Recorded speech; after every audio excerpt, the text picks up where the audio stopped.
Hello, everyone, and welcome back. Our second stream for the day. I hope everyone is having a lovely one. Y'all, I think the cooking stream earlier today went quite well.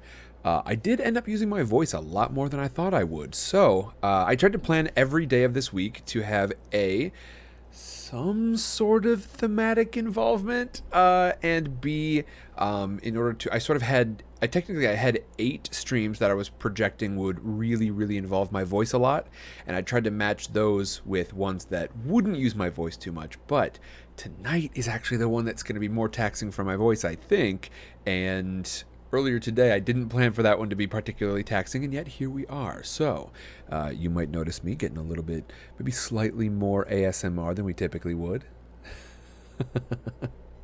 Very slightly. Bitterbard, no problem. Don't worry about it, it's alright. Fabriella says, to make sub plans or listen? To make sub plans or listen? Why not both? I'm joking. I probably wouldn't be able to do that. Orly Rose says, we had so much to talk about earlier. Yes, we did. It was a ton of fun. We went in there and we made some food. I had a chance to share some things that I have learned about cooking, and I had a chance to learn quite a bit about what y'all have learned about cooking, which is incredible, and I would love to do exactly that again in the future. I don't mind sharing a bit more, even though I feel like I really I don't know. I was a little nervous earlier today that I was gonna either be totally muddled, or like the stuff I was gonna have to say just wasn't gonna be that valuable. But I feel like I really put in a good. I was really pleased with how it went. I was pleased with my conduct. I think I did good job. I think I did good job. But y'all really, we had some folks in there who really enjoyed that, so I'm really, really excited about it. As per usual, as with all of these streams here for Book Fair, I am not taking a single stream down early. They are all going to be here on Twitch for whatever time that they are available, which is typically about 2 weeks. Why am I being so amorphous about this? No, Twitch keeps them for 2 weeks, so they will be up for 2 weeks after the broadcast, at which point they're going to disappear from Twitch, but most, if not all of them, are going to be over on Patreon for patrons after that. So I look forward to seeing you over there. Jade says, I can't wait to watch the cooking stream. Yes, it was a lot of fun. It was a lot of fun. We cooked, I talked a lot about pan sauces and water and heat. And then we took a look toward the end at a gift that I had received, which is the unofficial Harry Potter cookbook. We looked through some of the recipes there and took a look at maybe some of the stuff that we'd like to make for next time, because I think it was a lot of fun. Don't forget, folks, if you really loved the cooking stream, if you really loved this stream, actually this one's a little different. I'll talk about that in a moment. But if you really loved the cooking stream, or any one of the many streams that we've done here during Book Fair, the best way to make sure that your voice is heard is to head over to Patreon and join on Patreon at any level. I may have different votes for different things, but overall, the patrons in general, all the patrons at large, are going to have the chance to vote on when Sam does have some more time coming up, which it looks like I very well may. Perhaps not weekly, but certainly I can dedicate a bit more time to streaming. We will, y'all in the Patreon will get to decide what we actually spend that time doing. So we had a ton of fun during Jackbox, a ton of fun during Choose Your Own Adventure. We had a ton of fun during the cooking stream, all sorts of stuff this week. And I would encourage you to go check those out on Twitch. And then in the future to jump in on Patreon so that you can sort of use your experiences that the things that you watch to help decide what we're going to do with the extra time that pops up. Marin Vera says, yes, we'll have to be getting that cookbook. Yeah, I think it looks like a good cookbook. Oh boy, y'all can hear it already, right? You can hear me. I'm trying to keep my voice nice and chill and supported.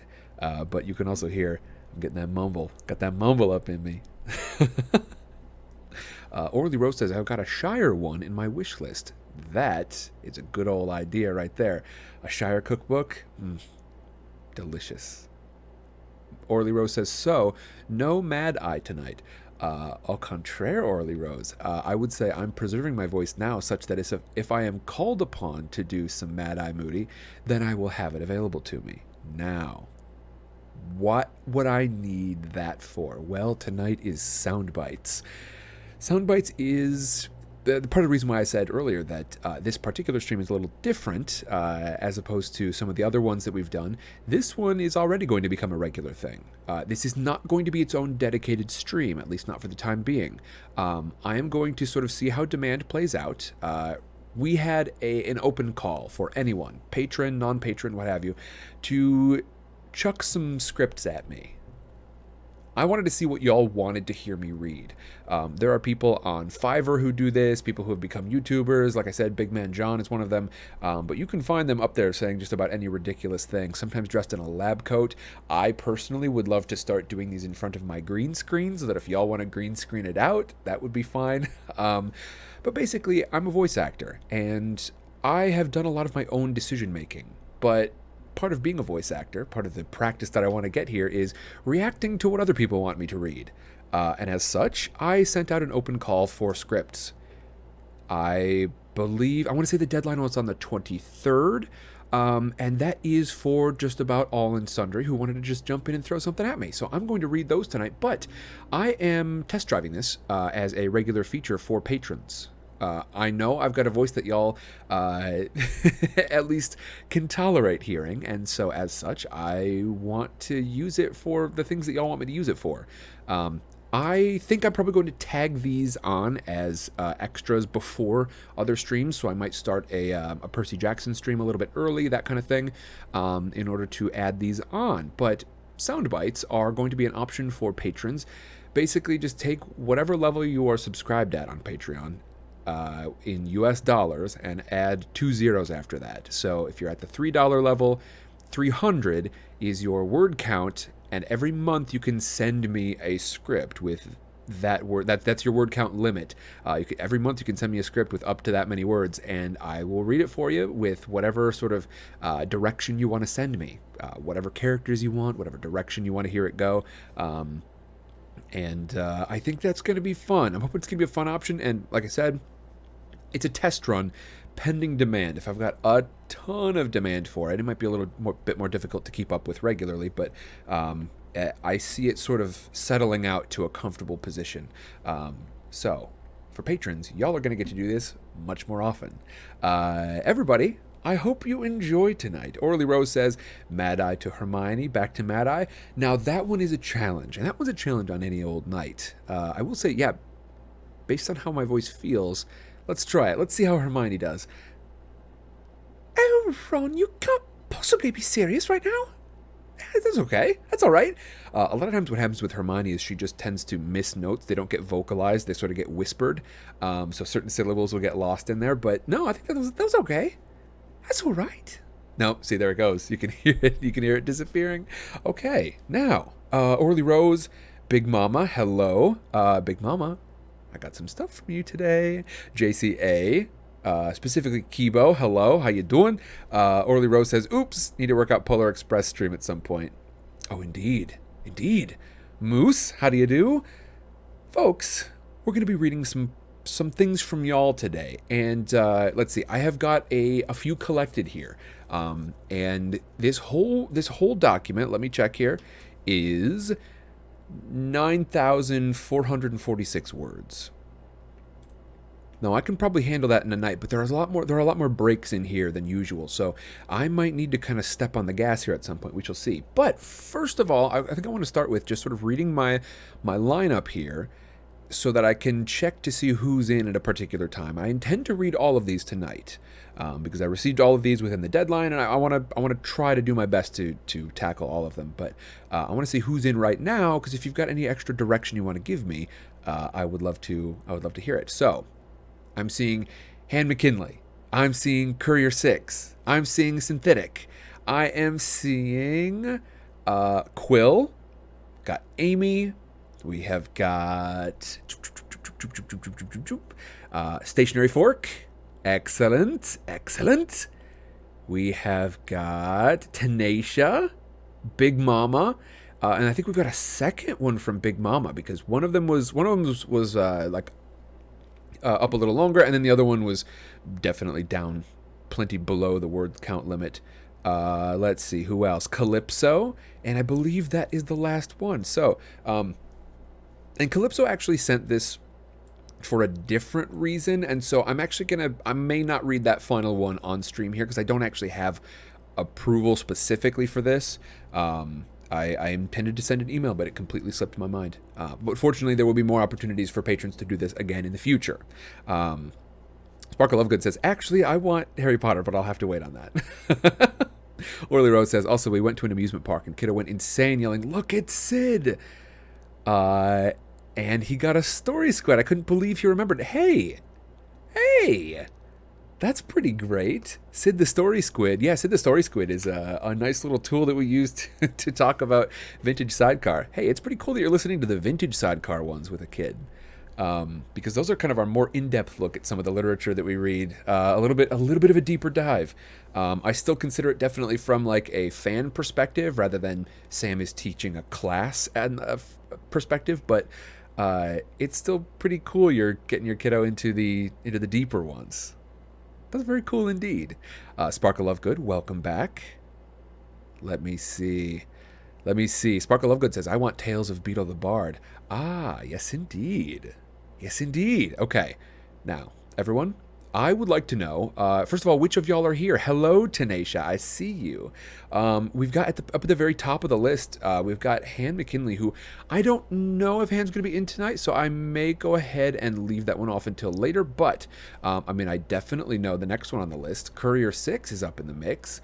And it looks like Courier 6 has provided directions with the doc itself. And I would say, in the future, if you are a patron or you're going to become a patron and you want to send in some sound bites, I think your best bet is probably to include as much direction as you can with the text itself. I will, of course, be asking if you want additional stuff from that, but in general, I cannot promise you that I will be able to wait for a stream that you are present for in order to actually read it. My intent, of course, would be for that to be the case, but it's possible I will have to read some of these so that they will be available for you, but I may have to do it. Like, I can't be doing, like, 2,500 words in the middle of a stream for Percy Jackson. So, I think, these will probably happen before streams, maybe after streams for some of the earlier ones. Like, it might be, I might be able to manage it after a Tuesday stream, but certainly not after a Thursday stream, because those are much later in the day. But Courier 6, do you have any additional direction? Because you have sent over the nuclear waste disposal warning. And as part of this, I want to go ahead and... I know, Bitterbard. Don't you worry. I know this.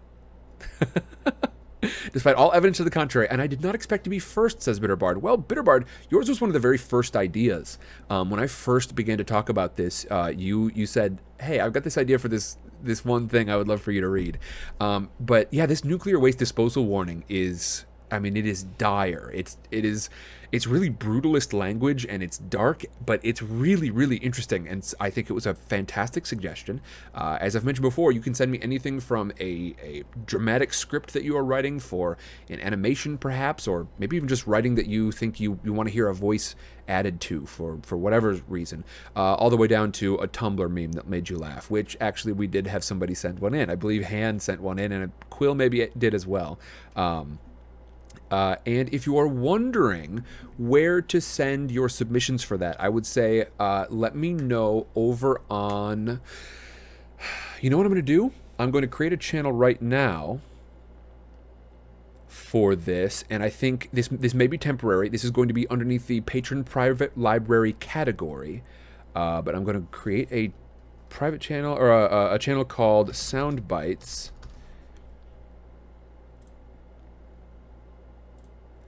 And this should give us a good spot, at least to begin to organize it, because I do think there's like a 2,000 character limit for Discord messages. So it's possible I may have to use an email instead, and I am more than willing to do so. But for the moment, I think it'll be good to just have something in there as a receptacle, and to coordinate. Let's see. All right. There we go. All right, there we have it. Not bad at all. Okay. So let me get this out of my way. But in the moment, we are, of course, going to be sticking around in the SoundBites channel over on Discord, if that's where you happen to be listening right now. Yes, over in Discord, we are going to be chatting in the SoundBites thread in the Creativity channel. Or, excuse me, in the Book Fair channel. Sorry. I'm just going to do a quick ping here. Here is the SoundBites discussion. Well, no, Sanders said that might not work. You know what? We'll just do it in Book Fair, in the Book Fair chat. There we go. Here for the SoundBites chat. There we go. There we go. I've just pinged you over on Discord. Dahlia says, for any of mine, if my submissions are done, I trust your judgment on the voice choices. Yeah, and maybe that might be true for now, and it might change in the future. Feel free to change it up regardless. JCA. I'm going to have a hard time not calling you just JCA, but Kibo, hello. Huzzah indeed. All right. I'm going to read this first one. Bitterbard says, I don't know about additional directions. I guess explaining what it is and what it's for first could be good. Yeah, no, it's definitely not going to get a silly voice. I think I grok what you're trying to accomplish with this one. I do want a bit of artwork though, so I'm going to say, I'm just going to look for some nuclear waste art here. Let's take a look. Check out some of these images. Go ahead and filter these out. How do we like... Is this too blunt? This might be a little blunt. That's okay. Hey, it's blunt, but I think let's rock with it for now.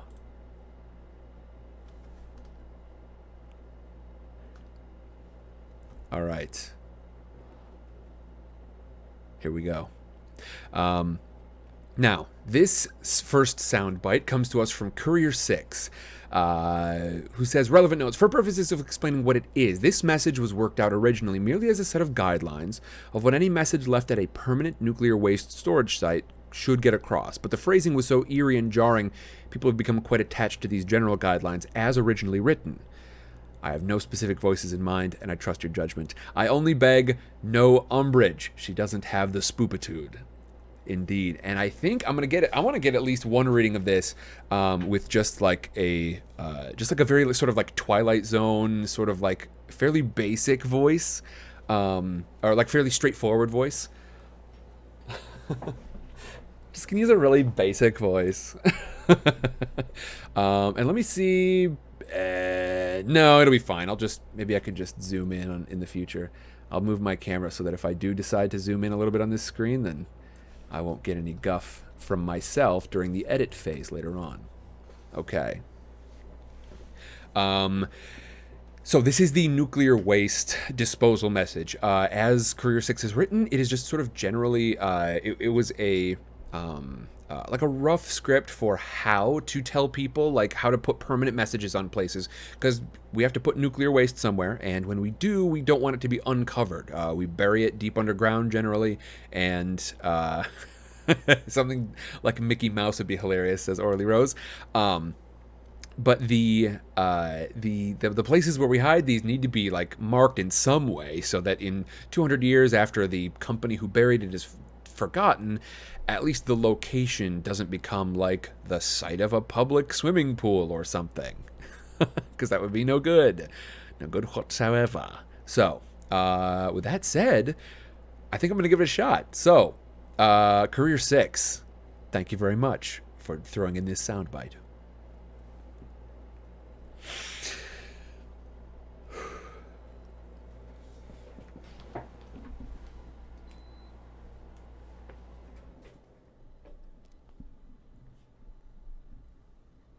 This place is a message, and part of a system of messages.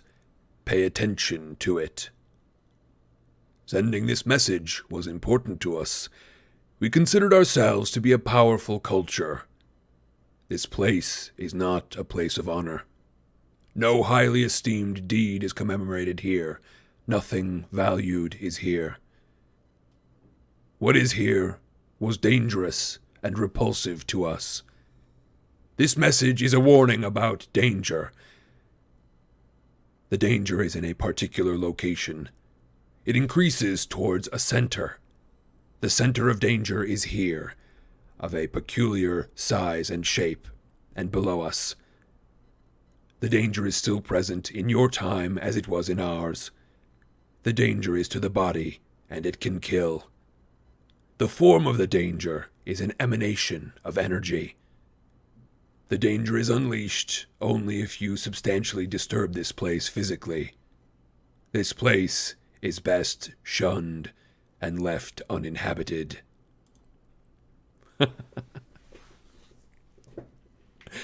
There it is. There it is, our very first soundbite. Courier 6, thank you very much. Courier 6 / Bitterbard. Hopefully that did it. That is like that's my rough approximation of the like movie announcer voice. The This summer. Jade Dragon clapping out loud. Indeed, indeed. Okay, I need a little bit more water because that one's kind of crunchy on the old vocal cords.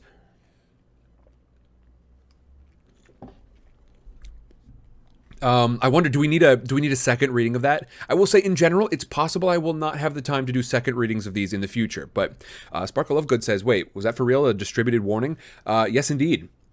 Yep, it is designed to be like fairly simple, straightforward language that does not get lost to colloquialism over time.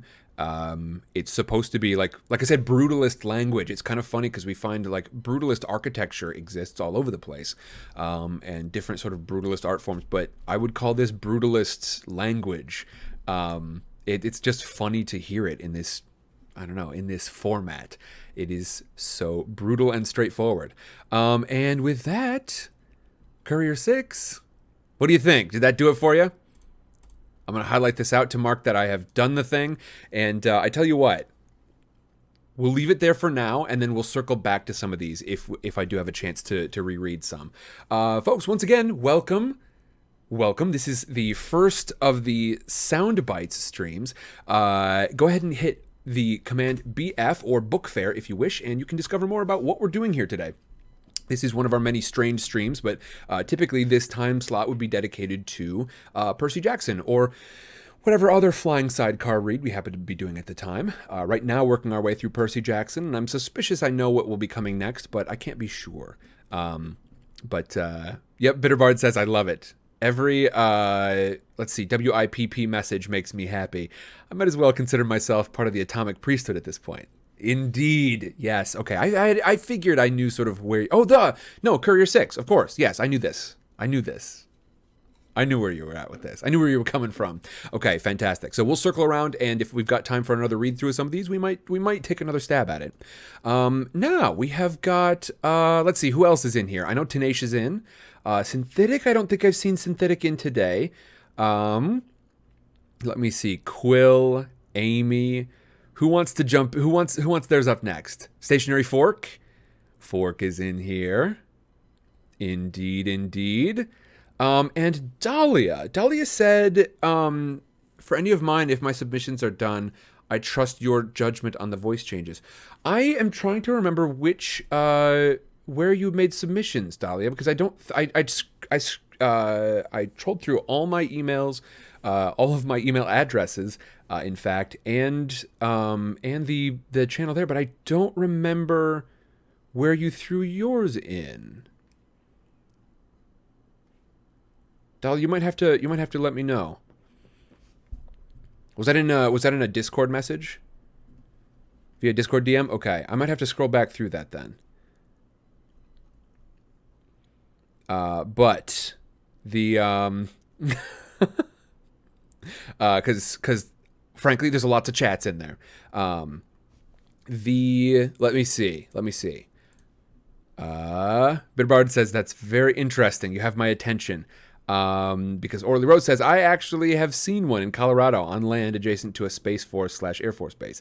Interesting. Oh, it's weird to know we're going to have Space Force bases now. That's very strange. Let me see. Oh, duh, I've got the search function. SoundBites. SoundBite. Sound space bite. I'm not able to find it, Dahlia. I'm sorry. Lo siento. I think we might have time for it tonight, though. If you are in a position where you can hit me again with that PM, or you can email it to me and then just let me know in chat that you have done so. That way I can go check it. Yeah, something like that. Okay. I'm feeling like we might want to do Tenacia's next. Tenacia, I know you're in here. I know I saw you in here earlier. I think that might be fun. We've also got some from Big Mama. Big Mama. Big Mama had some good ones sent in. Tenacia had a, not quite a monologue, but certainly a section with sort of a monologue feel to it, from, what is it called? Life of Pi.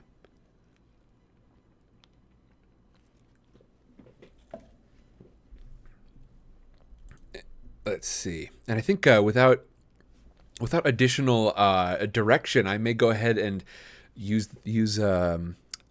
Grover's voice for that.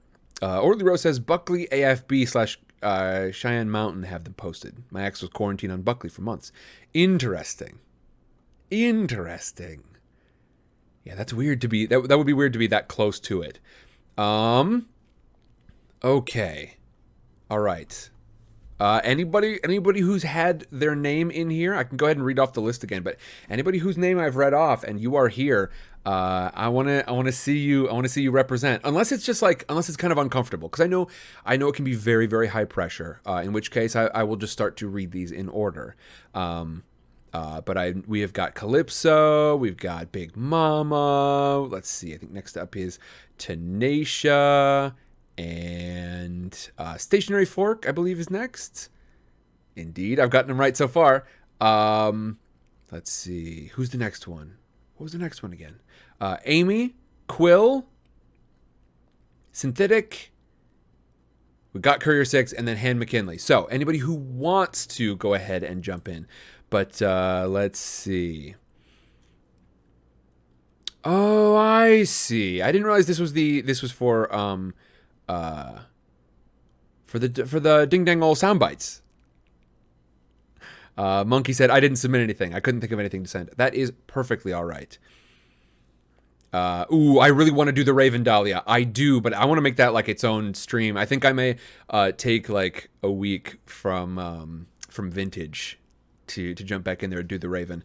It was one I was actually considering for Book Fair, but it didn't pick up quite the traction that I was anticipating.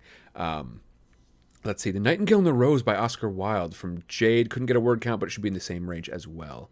Let's see.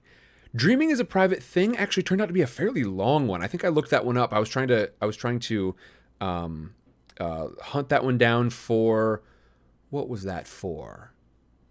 For another stream. I want to say it might have been for one of our short story streams. But I will take a look. Like I said, we shall see. But yeah, Dahlia, thank you. I'm gonna add these things in just so that I have them available, just so I know there's some demand for them. Let's see.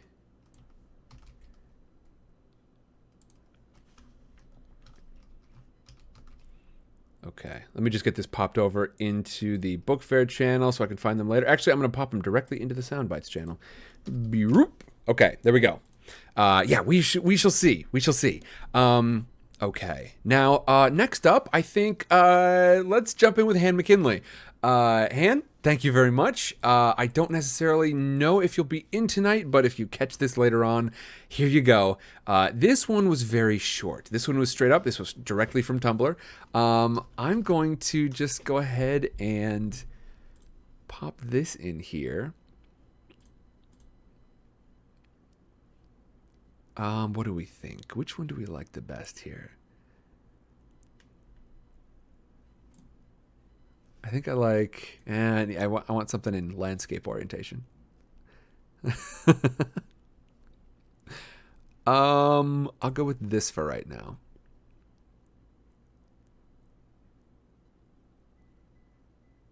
There we go.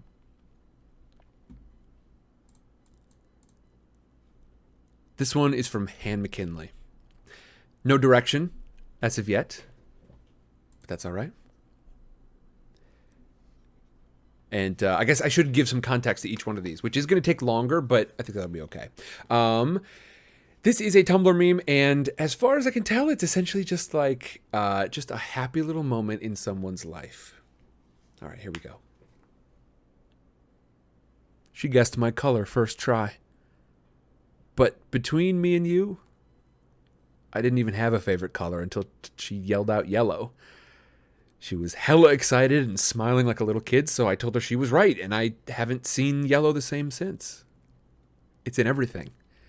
I could probably live in it now. I want to take that one more time.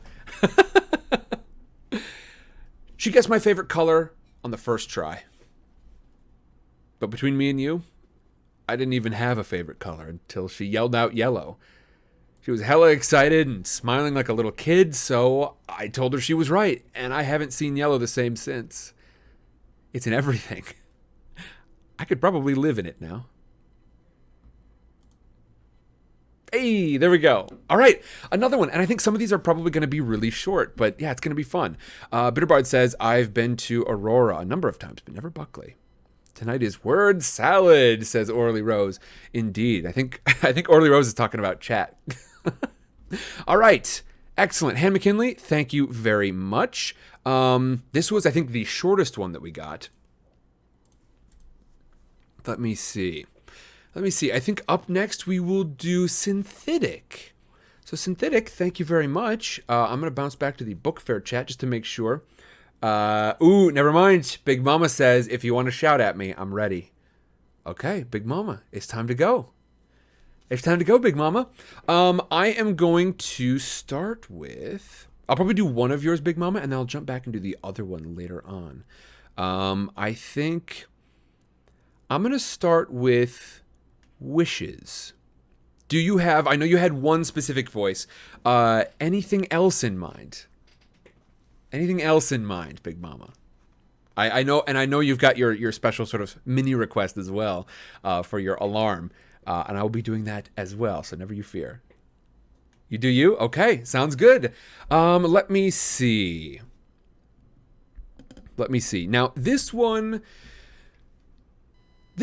is... I don't know what picture to choose for this one. I think I would say... No, this isn't gonna turn up the results I need. I need like art of the inside of an apartment, not art to go into an apartment. This one might be okay. Hold on, I gotta make sure that we are in Creative Commons territory. See what we can find here. This is what it sort of evoked in my mind. It was like the interior of an apartment, like the one I live in, that kind of thing. But I might not be entirely correct about that. We shall see. Oh, this one's pretty cool. I don't think it matches what we're talking about here, but it's pretty cool. Let's see. By the way, this is kind of similar to the process that I use for determining the actual art that goes into a particular stream. Let's see. And yeah, Big Mom, you can let me know if I'm in the wrong territory here, but this is what I envisioned. Where was it? There was something that felt like it might kind of work. Where did it go? Where are you? Something like this. I don't know. This seems maybe correct. I could see this being potentially working. We got some notes coming in from Big Mama, though. What do we think? Big Mama? What do you got for me? Mid-class family? Okay, I think we've kind of landed there. All right. Here we go.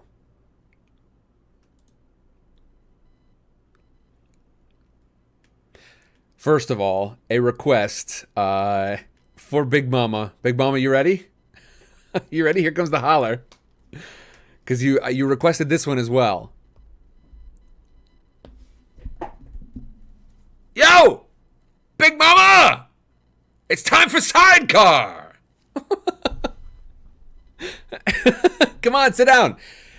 It's time to listen to Sidecar. There we go. All right, Big Mama, that's for you. That's your first little bit. Big Mama technically, I guess, put in 3. So Big Mama, thank you very much. Now, this one is from Big Mama, and this one is the one that actually matches up to what we've got going on here on screen. But this one is called Wishes. And Big Mama has actually done some very good work here. But I will warn you all that this is sort of to help young people to process loss. And so this is we're going to get a lot of really wide swings in tone from these sound bites, I think, in general. And I think then it's appropriate to just sort of launch in and read, but sort of be ye warned, be ye forewarned about this one. And maybe in the future, if I can get them early enough, I might be able to sort of put them together into like thematic sections. But for tonight, they're in fairly random order. All right, Big Mama, thank you very much for sending this in. This is called Wishes. Sometimes people just don't work out. Whether it's teammates, friends, or parents. Jamal was learning this for himself. Jamal's parents weren't getting along lately. Well, more than just lately. They hadn't gotten along for a long time. And even though Jamal hoped every day that today would be the day they would start being happy again, they had decided to get divorced. To Jamal, this decision had come out of nowhere. Other people's parents got divorced, not his. Divorces were for parents who hated each other. His parents didn't hate each other, they just couldn't agree on things. And, he thought sadly, his parents argued about him a lot. He could never really hear what they were saying. They didn't argue in front of him, and they weren't the type to scream at each other. But sometimes he heard his name coming through the walls. The family was not happy. Jamal decided that must be because he was doing something wrong. This thought had been building inside of him ever since the night his parents sat down with him to tell him that his father was moving out and they would be getting a divorce. Since that night, things were totally different. Even though his parents tried to pretend like nothing was really changing, Mom still worked from home, same as always, but when Jamal would come home from school, he could see that her eyes were red and puffy, like she had been crying. And no matter how much she smiled and joked around, he could see how sad she looked. If Jamal asked her if she was okay, she would smile and kiss the top of his head, saying, "I'm fine, honey. I'm always fine," and gave him a playful wink that was almost convincing. As for Dad, Jamal only got to see him on weekends. For the first couple of weeks, Dad stayed in a hotel room, and Jamal was convinced he would come home any day now. But he didn't. He got an apartment and started moving his things in. It just didn't make any sense. Dad, too, tried to act happy all the time. They went out to eat a lot. They went to the park, played catch, fed the ducks, did all of Jamal's favorite things. It was fun, but it didn't feel quite right. Why couldn't they do all these things together? This went on for a couple of months, and Jamal was losing hope his parents would ever live together again. One Sunday night, when his dad dropped him off, Mom met them at the door. She looked angry. She sent Jamal straight to his room. As he walked away from his parents, he heard his mom harshly say, "You're late." Dad's voice was just as harsh. "He's my son, too. I didn't realize I had to account for every minute." Jamal shut the door, blocking out the angry voices. He threw himself onto his bed and began crying. Once the tears started, they didn't want to stop. As sobs racked his body, Jamal cried into his pillow, "How do I fix this? Please make me better. Show me how to make things better." Suddenly, Jamal heard a boy's voice. "Hey, kid!" He jumped up and sat on his bed, wiping tears from his face. There, standing right in front of him, was a boy he had never seen before. Jamal watched the boy suspiciously. "Who are you? What are you doing in my room?" The boy smiled warmly. "Okay, kid, don't freak out. I'm here to help you. You prayed for help, and PTB sent me to help you. I'm the angel Michael. I'm here to help." Even though the boy looked only about 12, Jamal was only 10, and the idea of a stranger in his room, even a young, smiling stranger, was just wrong. He leapt up from his bed and backed across the room, screaming, "Mom!"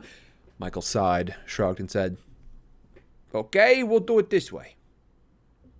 Jamal's mom ran into his room. She saw her son's tear-stained face and the look of horror and immediately embraced him. "What's wrong?" she asked anxiously. Jamal was pointing wordlessly at Michael.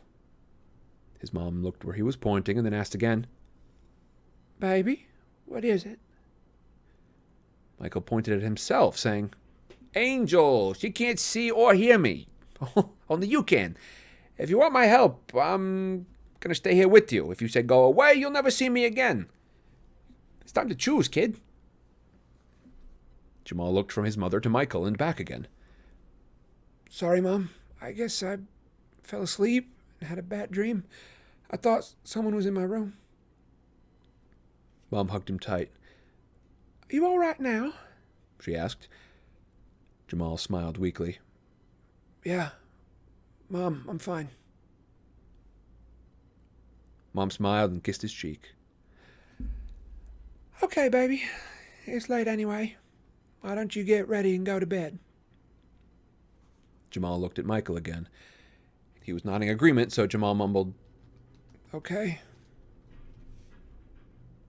Then he watched his mother leave the room. "All right, kid, let's try this again. My name is Michael, your angel. You prayed for help, and ta-da, here I am. Got any questions?" "Yeah," Jamal started slowly. "How can you be an angel? You're barely older than me. Why do you keep calling me kid? Why do you keep saying I was praying? I wasn't praying." "I only look young. I'm actually as old as time, but the PTB makes me look the way you need to see me. I want you to be comfortable. When you said, 'How do I fix this? Please make me better. Show me how to make things better,' who were you talking to?" Jamal shrugged shyly. Michael smiled broadly and said, "Well, the PTB heard you, and he sent me to help." "Who's Petey Pete?" Jamal asked, suddenly looking worried. "Huh? What? Oh, no, kid. Not Petey Pete. PTB. It's short for the powers that be. Some people say God, Allah, universe, higher power, and my personal favorite, Universal Genie." Michael laughed joyously at that one. Lots of different names for different people, but always the same power. I find it easier to just say PTB than trying to name all the names. You got it? Jamal nodded. "So, here I am, your personal angel. How can I help you?" Jamal sat back down on the edge of his bed. His head hung low. "My parents are getting divorced because of me. I want to be good. If I'm good, then my parents will be happy and Dad can come back home." Michael raised his eyebrows. "Why do you think it's your fault?" "It just is, okay?" Jamal groaned sadly. "Can you help me or not?" Michael let out a long, slow breath. "I tell you what, kid. I'll help you out if you promise to keep an open mind. You need to be willing to listen to me if your plan doesn't go exactly the way that you think it will. Do we have a deal?" Jamal nodded excitedly. "All right, we'll start tomorrow. For now, go ahead and go to bed. I'm going to be close by. If you need me, just call my name." Michael disappeared as suddenly as he had appeared. "Michael!" Jamal called out in a small voice. "Did I forget something, kid?" Jamal was looking down at his hands, blushing a little. "Are you, watching me?" Michael screwed up his face, laughing. "Ew, no! I'm not a creep. You've got your privacy. Just say I'm close by when you need me. Now do what your mom said." Jamal slept very peacefully that night. He had the most beautiful dreams and was feeling blissfully happy. He heard his name being called from far away. Then from inside his own head he heard a booming voice. "Jamal! Time to wake up. Jamal jolted awake and looked around frantically. Michael was sitting on the edge of his bed. "Good morning," he said cheerfully. "It's better than an alarm clock, huh?" Jamal glared at Michael. "Not cool, dude. I thought angels were supposed to be nice." Michael grinned at him. "I thought 12-year-olds were supposed to be fun. Trust me, that was funny." Jamal grumbled and flopped back onto bed, pulling his pillow over his head. No, it's time to get up," Michael said happily, grabbing Jamal's hands and pulling him up. "Go take your shower, I'll pick out some clothes for you." Hurry! Jamal grumbled some more, but went to take a shower. He came out looking around for Michael, but only saw his clothes lying out on his bed, which had already been made. He got dressed and went out to the kitchen. Mom was sitting at the table, sipping her coffee. "Ah, look at you," she said, sounding pleased. Jamal loved seeing his mom looking so happy. This was going to work, he thought. As days passed, Jamal and Michael fell into a rhythm.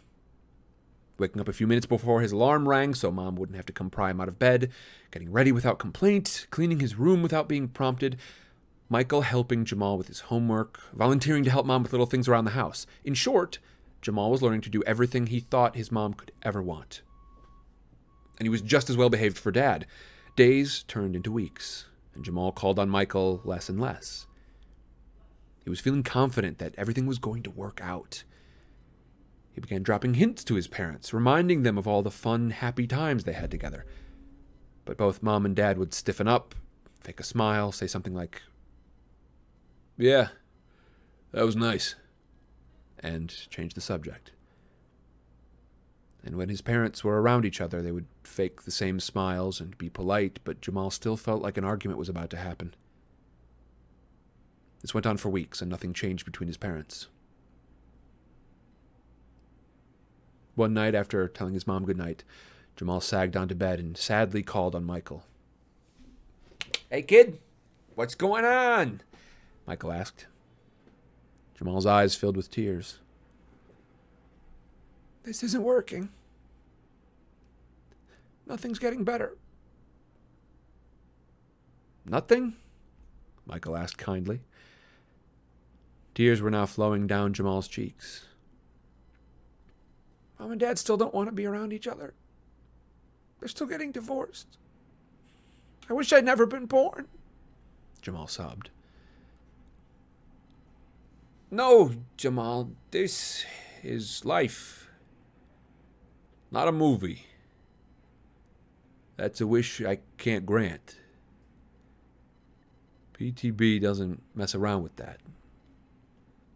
You're here because you're supposed to be here." Jamal now had his face buried in his hands, sobbing shamelessly. He was only vaguely aware that Michael's voice had grown older, deeper. It wasn't until he felt, more than saw, a warm, peaceful glow filling his bedroom. He raised his face, stunned to see a tall man glowing with a gold and white light. Huge, unbelievably beautiful wings wrapped around him. "You're a good boy, Jamal. You're wonderful. You've been behaving as good as any child possibly could. Don't you know how much your parents love you? How absolutely devastated they would be without you? I know it hurts. But you can't change what's happening because it's not your fault. You were never bad. You've been selfless. But now it's time to be brave enough to be honest with your parents. It's time to tell them that you're sad and angry and confused. They're both here tonight talking about the best way for you to have time with each of them. Remember, just because they've grown in different directions, it isn't your fault. They both love you more than anyone else." Michael withdrew his wings from their embrace, whispering, "You're ready. Be brave. Everything will be all right. Trust your parents." And was gone. Jamal left his room, tears still flowing silently down his face. Mom and Dad looked up from where they sat together at the kitchen table talking. It was time to be brave.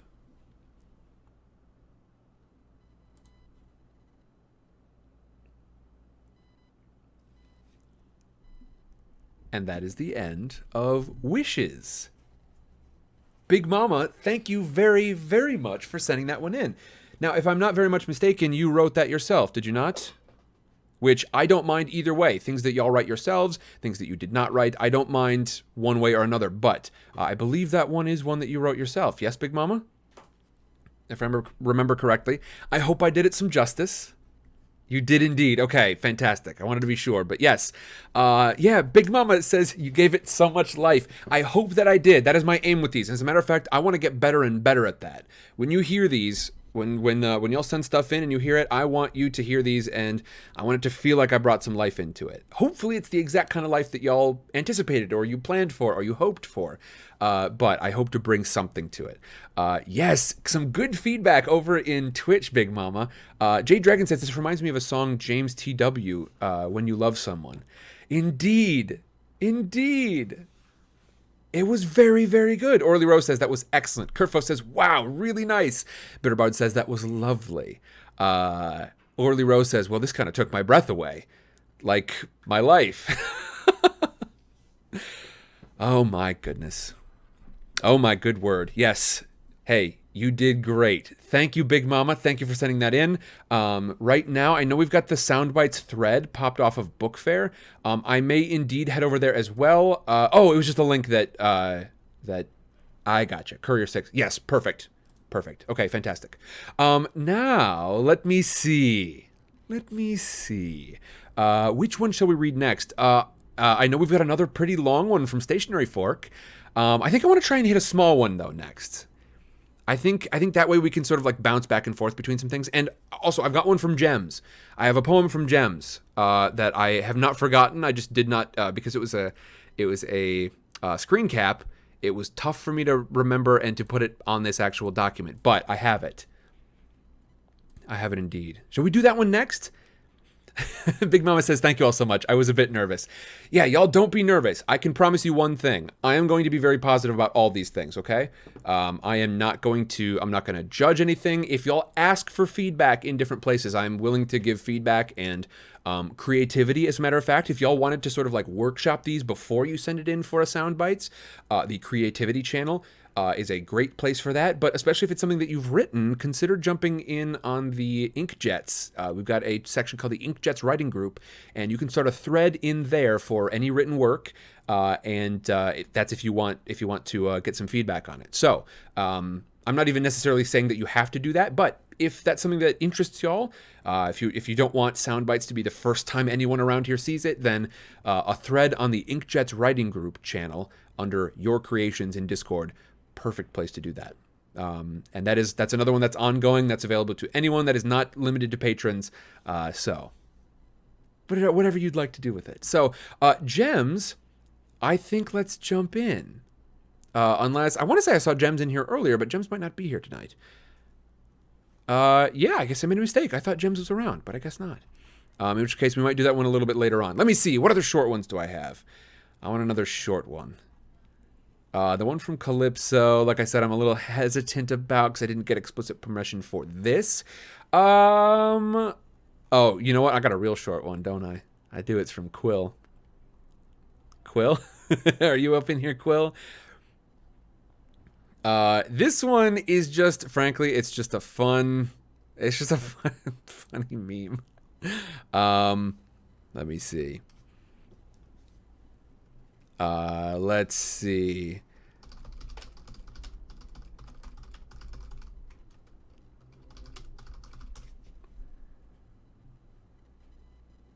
Okay. I don't know if I found precisely the one that Quill sent through. Here it is. Okay, and there's a bit more after this as well, but here it is, folks. This is our next soundbite. Very short.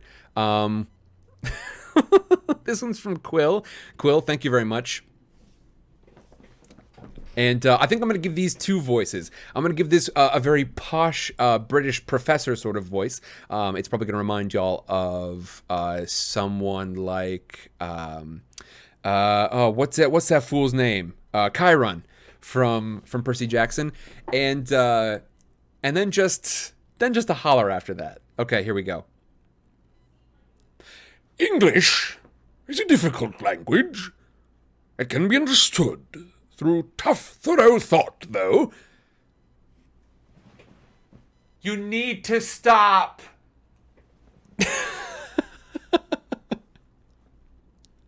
And that's the sort of tag after it in the one that Quill sent it to me. It has this little bit at the end. It's just, you need to stop. But Nature Metal Tolkien writes, English is a difficult language. It can be understood through tough, thorough thought, though. Disgusting. Look at that. Look how gross that is. And for anyone who is only listening and not watching, basically the big goof here is that the words through and tough and thorough and thought and though all look very, very similar. Just a few small differences in your lettering. Ultimately, it's a big mess of English. Hey, Quill, thank you very much. I appreciate you. Thank you for sending in a soundbite. Let me see if I can go ahead and highlight this out. Okay, excellent. All right. Let me see. Stationary Fork says that was really good indeed. I think that's in reference back to Big Mama's. But I think Stationary Fork, I think I'm going to try to tackle yours next. So Stationary Fork, what sort of imagery do you think you see in the background for this one? Let me see. Bump bump ba-dum bump bump bump bump. The Man Who Sold the World. Let's see. Got an old pickup. I mean, do we think the pickup truck is like the right way to go? The Man Who Sold the World.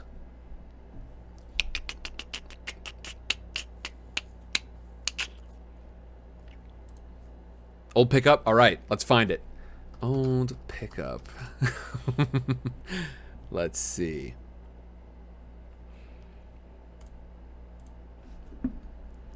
Ooh, how old are we talking here? Because we got some old ones. They've all got they all seem to have a pretty similar kind of silhouette to them.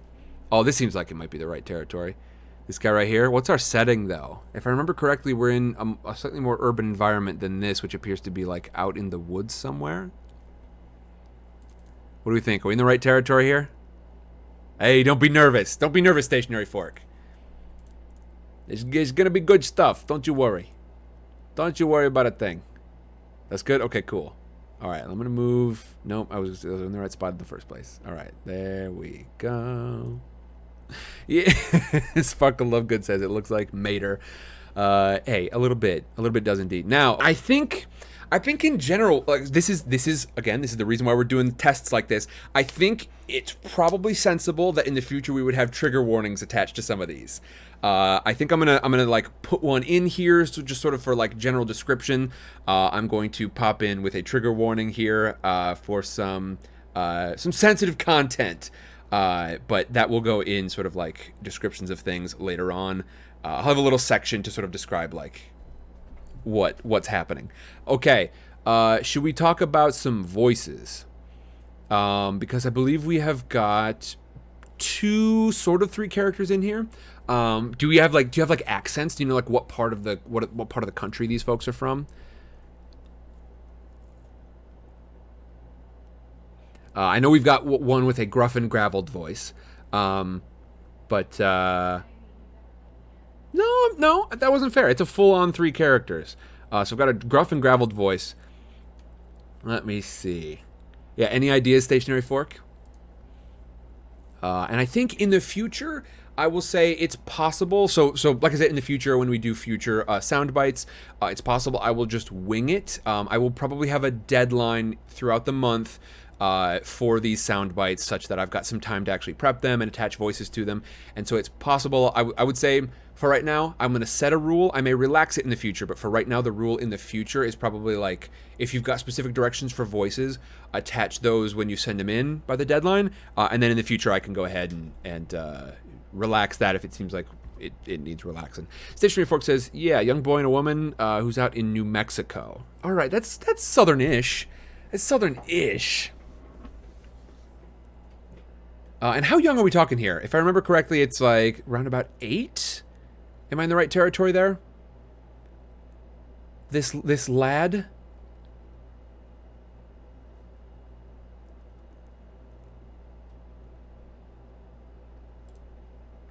Yeah, okay. All right. Here we go, folks. Stationary Fork says, I have faith in you, Sam. You never disappoint. Except she didn't mistype all of it. I just misspoke all of it. All right, here we go.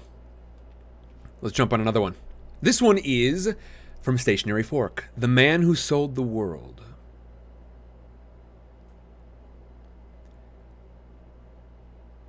The sky was beginning to get darker as the clouds began to move in heavier, blocking the late afternoon sun. The long, empty road stretched out straight ahead for miles, with only the New Mexico landscape sharing the drive with him. He'd been driving for a couple of hours now, and was beginning to feel the drain as the... Oh boy. Hold on. I'm probably just going to take this one from the top, because I had the fan going and everything, then I just went ahead and navigated away from my page. Rat. Okay, here we go. From the top, one more again. And don't forget, folks, this is not the last time you'll have the opportunity to send something in. If yours does not get read today, literally anything, but go ahead and... Now, what? How did I just accidentally full screen this? That's not what I wanted in the least. Okay. I have just put up the post for Book Fair, but one of the things that you can find over on Patreon is that at any level, each level will sort of determine your word count limit, but at any level you can send in stuff for sound bites here. Okay, now, with that said, let's actually try this thing, because Sam's got his stuff together now. Here we go. The Man Who Sold the World by Stationary Fork. The sky was beginning to get darker as the clouds began to move in heavier, blocking the late afternoon sun. The long, empty road stretched out straight ahead for miles, with only the New Mexico landscape sharing the drive with him. He'd been driving for a couple of hours now, and was beginning to feel the drain of his trip as his eyes were slowly feeling heavy, and his mind wandering. The hum of the engine of his old pickup truck and the occasional bump from the road had turned into more of a white noise, aiding in his increasing tiredness. He'd been trying to just focus and drive, but the lack of something to keep his attention was becoming unbearable. He fought to focus and stay awake, but his head was overcompensating with the thoughts he was fighting to keep at bay. On the bench seat next to him was a large manila envelope and a small handwritten letter on top. He glanced at the note, speaking in his mind every word. He'd read it so many times he could recite it, but he didn't think she would give him the time to speak it. The letter was for her, and he felt a cold, empty pain grow in his chest. He anxiously drummed his fingers lightly on the steering wheel, clenching his grip and releasing it every so often. He glanced in the rearview mirror, and only his gaunt reflection looked back. His eyes had dark circles, his skin etched with lines. He had tried to clean up, trimmed his hair and his beard in an attempt to look more presentable, but all he saw in the mirror was someone he loathed. He finally broke as the quiet became too loud for him to stand any longer, and he reached for the radio to turn it on.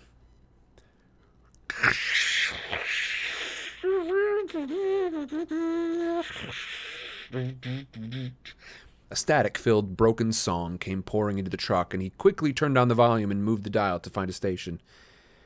He settled on one that was playing an old country western, and his heart missed a beat when he saw the boy in the passenger seat rustle awake with a yawn and a stretch. Sorry, I didn't mean to wake you, the man said quietly in a gruff and graveled voice. The boy looked out the window and then turned to him, staring directly into his eyes. Those eyes. A warm hazel like two pools of golden honey and emerald, but so empty and void. His hair was a messy, dirty blonde and curled up under his baseball hat, and he was missing his top front tooth. The boy just continued to stare at him, as if he were reading his soul. A wave of emotion instantly slapped the man across the face. Love, sadness, longing, and anger. He broke the eye contact and turned his gaze back to the empty stretch of road. "How much further do we have?" the boy asked. Not much longer now. I think we should be there by sunset, the man said gruffly again. The boy responded absently. He looked at the scenery around them. Desert stretched for miles on both sides, with occasional trees and dried shrubs. Mountainous hills rose magnificently along the horizon. Had the circumstances been any different, the view would have been beautiful. Instead, the man found no beauty in his surroundings, only dread. The boy reached over and picked up the letter, reading it. That's not for you to read, the man said, reaching to grab it from the boy. The boy pulled the letter away, holding it to his chest from the man. "I've read it a few times now," the boy said. "You know, she still loves you." The words hit the man deep in his chest again, the cold emptiness growing. Why would you say something like that? The man asked with a tinge of annoyance. "'Cause I've seen it," the boy said matter-of-factly.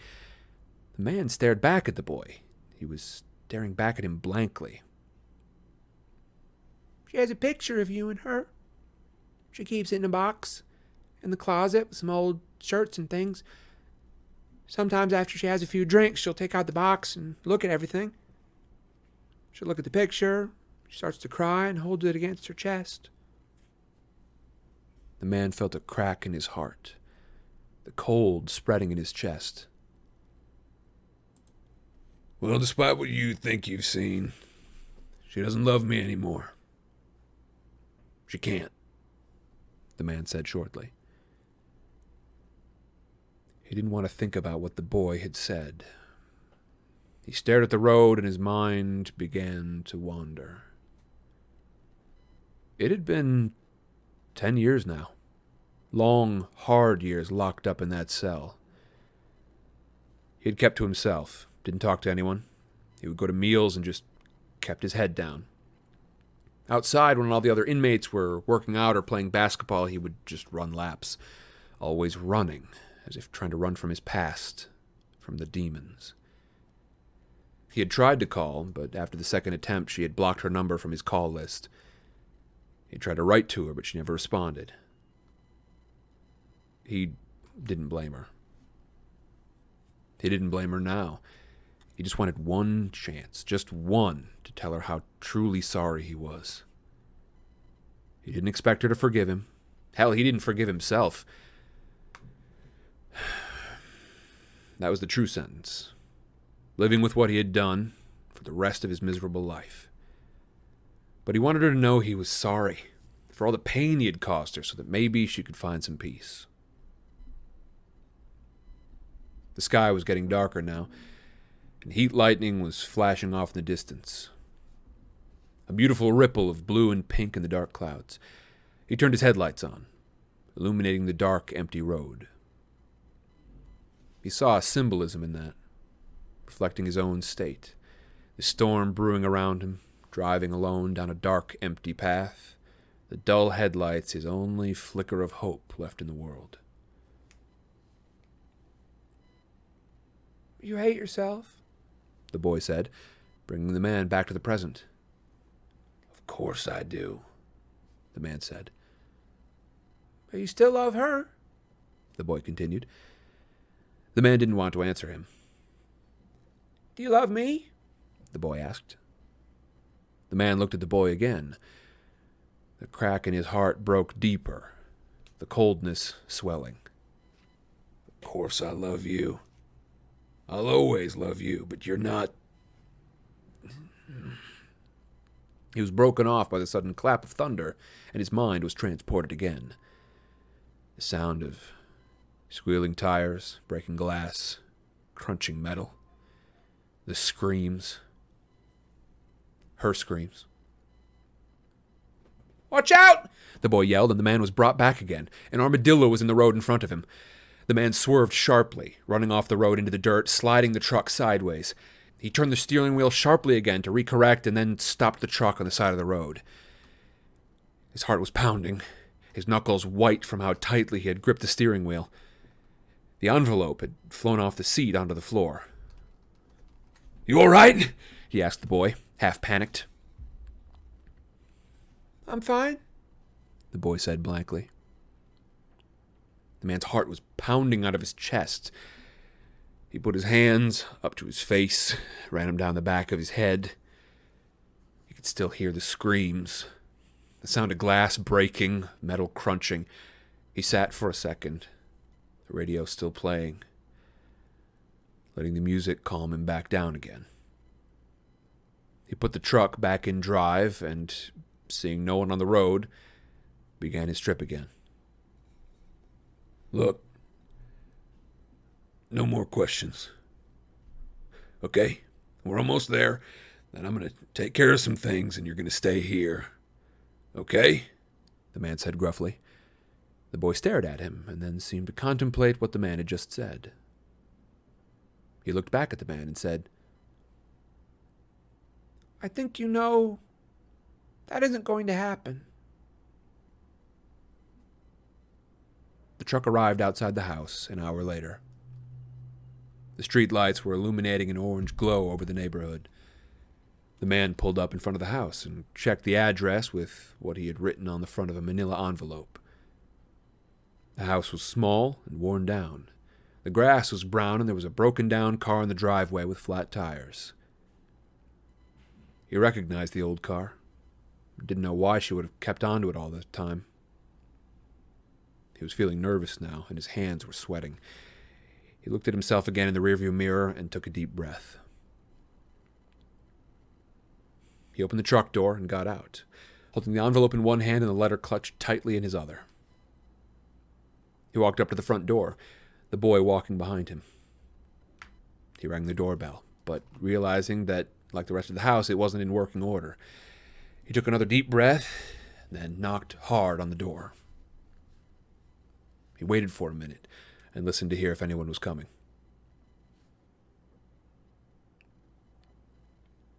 There were lights on inside, and he could hear the faint sound of a television. He knocked again and heard a woman's voice yelling from inside the house to hold on, she was coming. The locks clicked and the door opened. He looked down and saw a thin woman in a wheelchair looking back at him. Her expression changed from confusion to anger as he saw she had finally recognized him. "No! Go away!" she yelled, and went to push the door closed. "Wait, please," he said, and he stepped in to block the door. "I'm going to call the police!" She yelled at him again. "Please, just give me 5 minutes, please. Please, and then I will go, I promise," he pleaded. She stopped for a second and then let go of the door. "You have 3, she said, and wheeled herself back. The man stepped into the small home. There was a tiny kitchen straight ahead, and to the right, a small living room with just a single recliner. On the coffee table in front of the chair were several empty beer cans. A small cat looked out from the room to the left and darted back in, which he guessed was the bedroom. He looked at the woman in the wheelchair. She was thin and pale, her once beautiful blonde hair now streaked with silver and a loose, messy bun. Her eyes, those brilliant hazel eyes that were shimmering pools of gold and emerald, were now dull and lifeless with puffy, dark circles. Her face had as many lines in it as his now, and looked void of any kind of kindness and happiness that it once glowed with. The crack in his heart expanded deeper. Coldness now so bitter in his chest he could barely breathe. Well, what do you want? She asked him coldly. He felt frozen, like the coldness was holding him in place. He lifted a shaking hand and held the envelope out to her. I came to bring you these papers. I signed them all, he said quietly. She took the envelope and pulled out the divorce papers.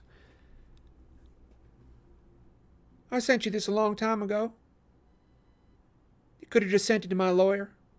She replied coldly. I know, but I wrote you, here, he said awkwardly, handing her the note. She stared at it as if it were poisoned, like touching it would kill her instantly. What the hell is that? She asked coldly. I wanted to get it out in writing. He paused, trying to find his words. The boy stood in the corner of the room watching intently, his eyes glowing slightly. I wanted to tell you how sorry I am. Not for your forgiveness. God, no, I know you can't. Hell, I can't, but I wanted you to know for your own self how truly sorry I am. I'm so sorry, Missy. I'm so sorry. The man began to weep as he stood, holding the letter out to her. She looked at the letter, then back at him, then slowly reached and took it from him. You're sorry? She scoffed. You're sorry? You son of a bitch. Worthless drunk. Is that what you're sorry for being a drunk? All the nights at the bar? All the times I was home with our son because you couldn't put down a bottle to hold up one of your own? Look at what you did! She screamed at him, white-hot anger pouring out of her. The boy's eyes glowed brighter now, a smile on his face. I know what I did. I'm looking right at it now. What I did to you. That chair. I know what I took, and you didn't deserve it. He continued to sob, tears streaking down his leather skin. Yes, this chair, my legs. Yes, you did this to me. You paralyzed me, but you know what? I don't care. I'd give up my legs on my own again. If it meant having Brady back. Where's our son, Mick? Huh? He's dead. You killed our son. You took my little boy. She began to cry, sobbing heavily as she pushed herself back, wheeling away from him. I know. He was my son, too. I live with that guilt every single day, Missy, he shouted. For the last 10 years. Every single day. I live with that. That's my burden to carry. He sobbed again. You aren't the only one. I knew you were too drunk to drive. I told you to give me the keys. I should have beaten them out of your hands. She snapped back. It was your son's baseball game. You couldn't just watch it. You were too busy pounding down beers. Did you even see him win the game? Did you even know that they won? He was so proud. He just wanted you to be proud of him. All he ever wanted was to be enough for you. To make his dad happy, and you took that from him? You would have been in high school. Had his first car. His first crush, his whole life. He got to win a baseball game. And his daddy, role model, his great man, he saw you as he got drunk and wrecked and ended it all for him. He deserved to rot in more than a cell. You deserve to rot in hell, Mick. She screamed at him, tears pouring down her face. I am in hell, Missy. I see him every day. Only it's not him, it's a demon. It looks like our son. Sounds like our son, but it's not him. He came to my cell one day. I woke up and he was just standing there. At first I thought I was going insane. No one else could see him or hear him, but every day for the past 10 years, he's been right here, torturing me. My own personal hell. My own curse for my sins. So trust me, Missy, I am pain. He looked at the corner, the boy standing and smiling, fully enjoying the pain he was in, feeding off of it, drinking in his agony. The demon looked at him, and he felt the ice-cold embrace him deeper. Missy turned her chair around so that she had her back to Mick. She sobbed uncontrollably into her hands. He knew she was in her own hell, too. The dark circles under her eyes told him she didn't sleep either, haunted by the events every night. He wanted to hold her, tell her how much he wished he could take it all back. He would do it right this time. He wanted to be a good man, a good father, a good husband. He never meant to hurt them. Never meant it to get as bad as they did. Missy, please, don't, he said, and he took a step toward her. Go away. Just go away. Leave me alone.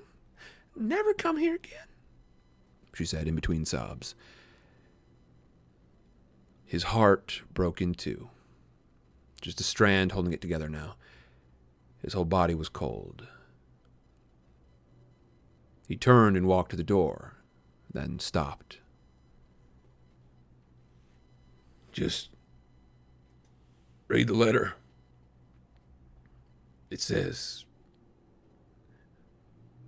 everything, he said over his shoulder, and he walked out of the house. He was getting back in his truck. The radio was still playing quietly.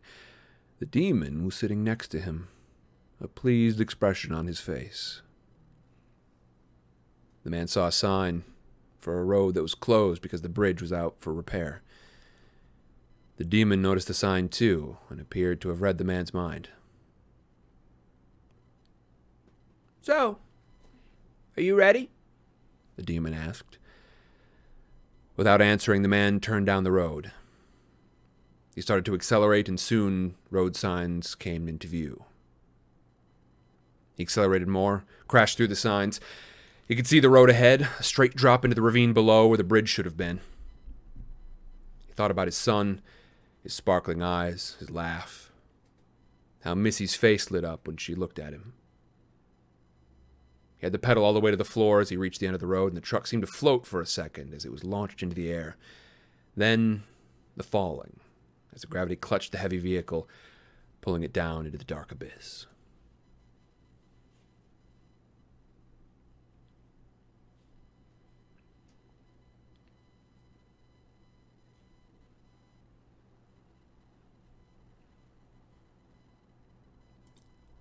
And there is another one. That one from Stationary Fork. Fork, thank you very much. I appreciate it. Thank you for sending that in. That was, if I remember correctly, Fork, you mentioned that was from a dream you had, yes? Do I have that right? Did I get that mixed up somehow? I mean, it was a really intense one, and some good dialogue in there. Some very good dialogue. Thank you. Thank you very much. Okay, I gotta roll on with these, because again, I don't know like how my pacing is all going to land here. Don't forget, folks, if we don't get to yours tonight, there is going to be further opportunity to do these in the future. Any patron at any level, the difference is just how long a script you can send, but any patron at any level can send in a script every single month, and I will read it. So, Stationary Fork, thank you very, very much. Yeah, and you're very welcome, of course. I hope I hit some of those. Of course, I am going to absolutely sort of do female voices. As a matter of fact, if y'all send me female voices, it will give me a good chance to practice. But it's definitely not my wheelhouse, as y'all might be able to tell, especially after a day like today when I've got a bit of a lumberjack voice going on anyway. You know, this is even more deep than usual.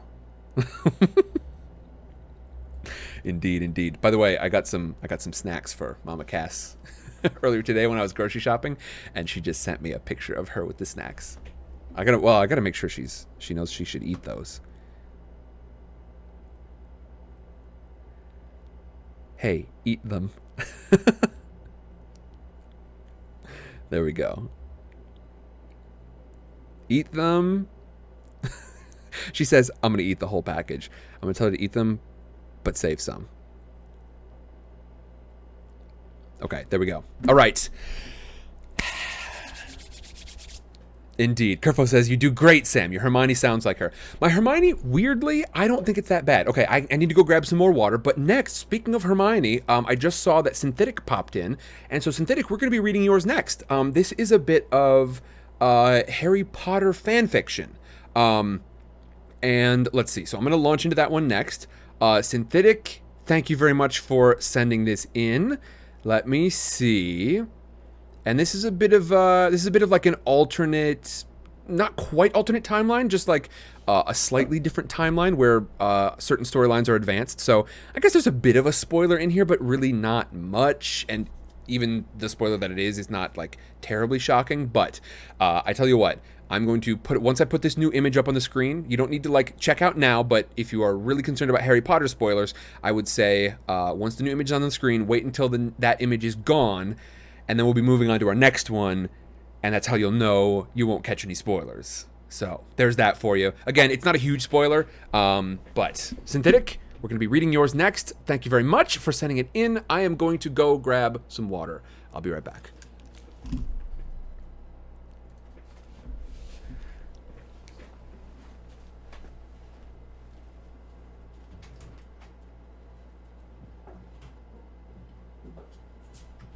Gonna have a hard time collecting water without my cup. I'm not sure what I was expecting to do, just like cup it in my hands and run back into the room, I guess.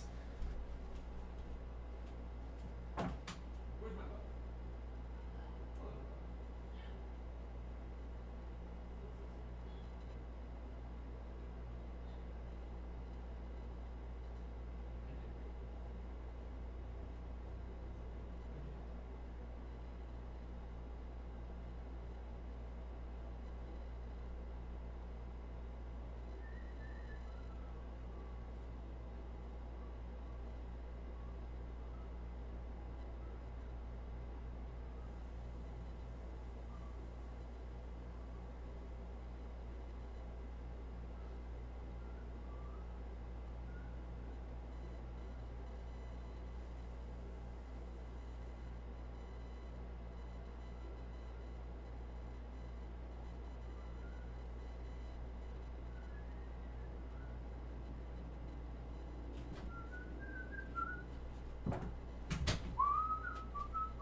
Son of a gun.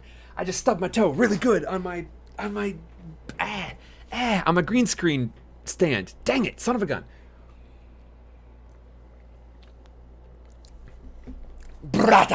No good. Okay, now, everyone, I want to say thank you very much for joining us to Landlock Newfie. Hello. Welcome. If you want to know what's going on today, well, you can find out more if you follow the links. If you follow the links command, you can use that command at any time to pop up the links to what else we do here. This, I would say, is fairly close to what we typically do on a Thursday, except right now we are doing stuff that people have contributed via Discord. In the future, we might be doing more of these. I anticipate doing more of these.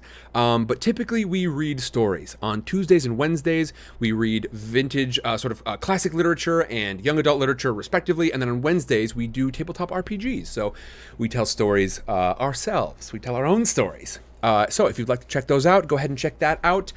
And I think let's jump in. And I wanted to say just in general, because I thought of it while I was in the kitchen, this is going to be a couple of things, these sound bites, just in general, moving forward, looking at the future. I am going to be pretty intentional about not giving very much feedback here. I may drop in something very quick. It's always going to be positive things, because, like, you know, I have yet to receive one with nothing positive to say about it. And I've read through these before, but I'm gonna be fairly intentional about keeping the spaces for feedback distinct from this sort of hearing it out loud, because I know sometimes those can be independent. I'm not going to sort of make any great. I'm not going to tell chat what to do in that regard. I think if you are really anxious about hearing anybody's feedback, then maybe don't watch chat during some of these if you've sent something in. And this is not tied to anybody's like writing specifically, just generally I kind of realized like this is probably important to note. But I'm going to not give any feedback because I want y'all to be able to feel like you can send it to me. I'm going to do my best to perform it. And I'm going to perform each one of these things in earnest. I am not going to like, unless it's something where you tell me like, hey, I want you to goof on this, I'll goof on it. But no, if you send me something serious, I'm gonna treat it seriously, and I am making a dedication to you all. If you send me anything for SoundBites, I will not be ragging on it in the least. I'm gonna try to kind of step back and try not to give it too much feedback, because if you want feedback, I want you to go to the Inkjet's channel over in Discord and start a thread for it. Otherwise, you will be safe from, at the very least, my feedback. Like I said, I'm not going to make any special rules for chat about this because I think that would be tough. So y'all can feel I am going to perform these in earnest, and I'm not going to give feedback because I'm going to wait for y'all to. I want to keep that space, the feedback space, distinct from this space because I think they performed two different functions for you. Okay, all right, now y'all ready to get into another one? I don't know how long this stream is going to be tonight. We shall see. Big Mama says, oh geez, I've got an 85-pound pit bull trying to knock the laptop off my lap so he can get all the cuddles. Good luck. Good luck, Big Mama. Big Mama, have a sidecar. Yo, hello. Oh boy, man, I gotta stay hydrated. Okay, now this one is going to, like I said, we're going to pop up some different art here. If you're super concerned about Harry Potter spoilers, go ahead and avoid this one. Go ahead and mute just until you see different art here up on the screen than this next picture that we're about to bring up. Okay, so I'm going to have a new picture. When this next picture disappears, that's when you can show back up. So let me see. I think the appropriate one for this would be...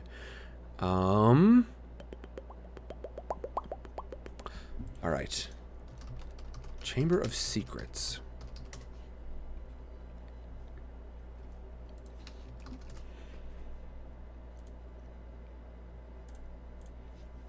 I need to find some good art for this. What do we think? Ideally, probably some good art that's not got too many characters in it. I mean, this is pretty cool. I don't know what this is. I don't know if it's quite right, but it is very cool. Let's see. There's some dangerous stuff in here. There's stuff in here that, I mean, this is claiming it's Creative Commons stuff, but I know for a fact some of these images are copyrighted. This is straight off of Pottermore right here. After spending 3 years with it, I recognize the art style now. Most times I can tell which images are from Pottermore without checking. We need a good Chamber of Secrets. Or maybe we'll just go, like, Secret Chamber. Not Secret Chamber. Let's see. Big Mama, that is quite all right. I'm actually going to have an opportunity to... again, this is pending demand. I may try to edit some of these down. I certainly cannot promise that, though. For general purpose in the future, but this one I will try to. Hold on. Maybe we're right here. Is this... I mean, it's so small, though. Come on. We need something good. Why is there Gollum here? Why is Gollum here? What if I just... Here. Maybe I'll just... And this is a trick I've used plenty of times in the past, gang. This one I have used a lot in the past. There we go. Huh? Gollum? Gollum where? All right. Now, with this in mind, everyone, this one is by Synthetic over in Discord. Thank you very, very much. Here we go. Let me jump onto this one. And this one is a bit shorter. I would say it's like mid-length. We've had a couple of short ones. We've had a couple of long ones. This one's like mid-length. All right. And this was from one of the Inkjet's writing assignments. So, Gems, thank you very much for presenting us with those. But the prompt was, the point of this exercise is to show expression and feeling through the spoken word. This was a dialogue, a dialogue prompt.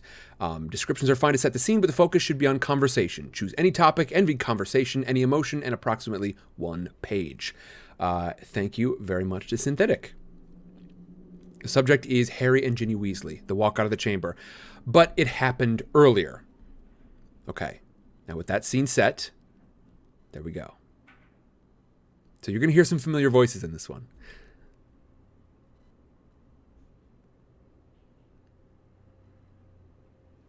Harry? Still inside the dark chamber, standing in front of the great statue of the head of the great Salazar Slytherin. Harry, I can't. I'll be expelled. I'll be disowned. I can't be expelled. I want to be around you. To be with you. And when she realized what she said, she clapped her hands to her mouth and started to sob. Hey, Ginny, it's all right. They'll understand some way or another. They'll have to expel me too, Harry said, giving her a reassuring smile. Ginny sniffed and said, Why would you do that for me? This place is your home. This is your everything. No. You're my everything, Ginny. I couldn't bear seeing you like that. Stone cold, you looked like you were dead. I thought I'd failed. I thought I'd lost you, Harry said, looking down. I understand if you don't feel the same way. Now standing in defeat, he turned around and started to walk slowly off toward the exit of the chamber to get to Ron. Then he felt a hand grab his wrist and turn him around suddenly, and he felt his lips against Ginny's. It was an amazing feeling. The Gryffindor line in his body roared in triumph. You care to take me out of this chamber? It's spooky, Ginny said, looking up at Harry. Of course, Ginny. And with that, the new couple set off to get Ron. I think that's a good idea, otherwise Ron will get suspicious, Harry added. Ginny giggled and said, You're going to get a pounding from Ron, you are. I'll stop him. One of my bat bogey hexes. Then she giggled again, twirled her wand, which was in her pocket the entire time. Then the two finally reached Ron. Ginny? Oh, thank God. We thought we lost our baby sister, he said, hugging Ginny. Then he noticed the two's linked hands, and his eyebrows raised. Why are you holding hands? He said, suspiciously. I thought she'd need some comforting, Harry said, thinking quickly. I thought it would help. Sorry. Quickly letting go of Ginny's hand. I'll see you later, Ginny, he whispered into Ginny's ear. She giggled, and Ron started to get suspicious again, so Harry decided to change the subject. But Ginny was right ahead of him. So, let's get out of here. I'm still quite traumatized, she shouted. Right.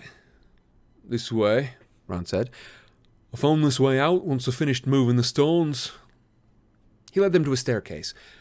The exit's just outside the Black Lake. And with that, they all set off up the stairs. Blimey, Harry and Ginny said, panting. This is tiring. I can't think of a better way to climb this. Could you? They both added, quickly laughing after. Oh, God, I wasn't thinking. Just think of my best mate and my sister just died. Of course, I could think about other ways of leaving, he said, irritated. Bloody hell, Ron. Why'd you think of me dying? I mean, I've escaped Voldy-Moly twice. Now it's the third time, Harry said. Wait a minute. Tom Riddle's Lord He who must not be named? Ginny and Ron shouted, sounding frightened and worried. Yes, well, it wasn't hard, except for when I saw Ginny near the end. The fight with the basilisk, seeing her cold as stone, nearly dead, Harry said. And that is the end. Synthetic says, I should have made it longer and more detail. Don't worry, you accomplished the prompt, which was to do the dialogue. So well done, and thank you very much for sending this in. I appreciate you. Thank you. Sparkle Lovegood says, I really hope our next series is Harry Potter again.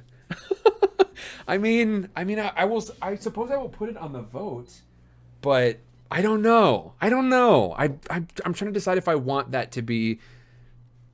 I'm not going to commit to putting that on the next vote yet. I'm going to need some time to plan, to sort of like do some projecting and figure out precisely what I want to accomplish with the next series. I do definitely want to re-record it at some point, but I just don't know if now is the time. I don't know.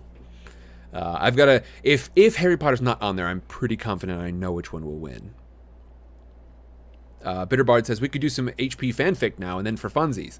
Hey, I'm going to read anything here. I will say, just because, like, basically nothing that breaks the terms of service for Twitch. All right, and then like I'm just straight up not gonna read any stuff with like particularly bigoted material. I don't care if you're a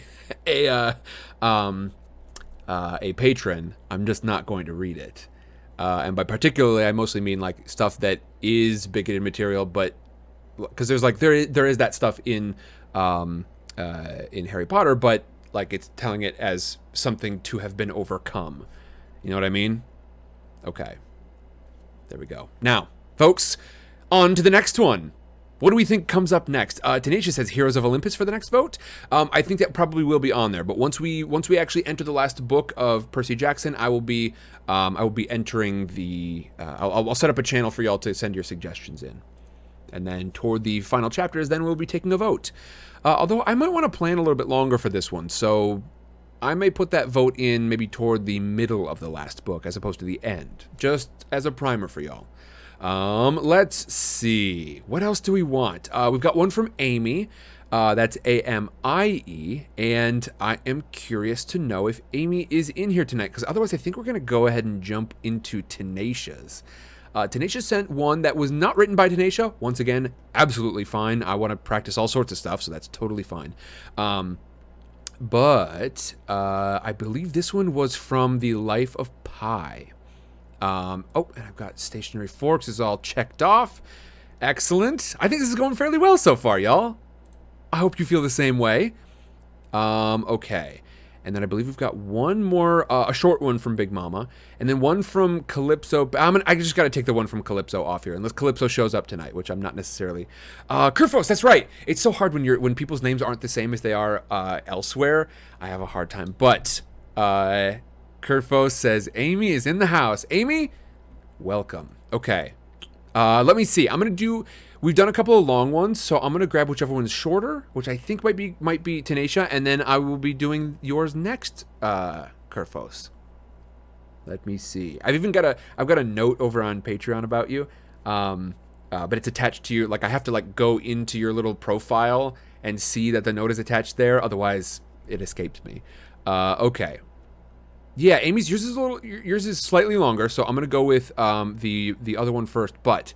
I am curious about voices for this one, Amy. So be putting that together. I'm curious. Is there like a part of the world these folks are from? For whatever reason, I'm kind of picking up Irish. Am I kind of on the right track there? And I know we've got a couple of different ages in here, so you might want to let me know some ages of characters as well. I can predict, because it feels like kind of an inciting incident for the type of series we would read on a Thursday afternoon. But yeah, so Kurfos, if you want to give me some info about that, I will go ahead and I'm going to do a little quick mark here. Okay, and that is for me when I have to scroll back up through chat later to find what you've written. Okay, now here we go.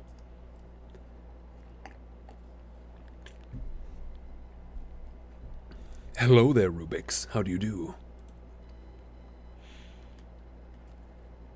All right. Where is it? Where did I put it, Tenacia? There we go. All right, Tenacia. Tenacia says, I am ready. Tanisha, thank you very much for sending this one in. This is a little one. It's just under 400 words. And Tanisha says, hello, everyone. I would like to propose a soundbite as well. The context for this is, for this one, is that back in middle school, my drama teacher made us all memorize this excerpt and say it in front of the class. I'd hoped it would come in handy one day, and here we are. It's from Life of Pi. The ship Pi was on sank, and he is now on a boat with a tiger named Richard Parker. Enjoy. Now, this is true. This is actually part of the story. This is how it goes, and I think overall, like, this is just a spoiler in terms of, like, I don't know how you get into, like, Act 2, but again, we're talking Act 2 here, not Act 3, so this spoiler for The Life of Pi is not huge. Life of Pi art. Let's see. What do we got here? What do we have here? What? Ooh, I like this one. I like this one most definitely. Okay, I'm going with this one.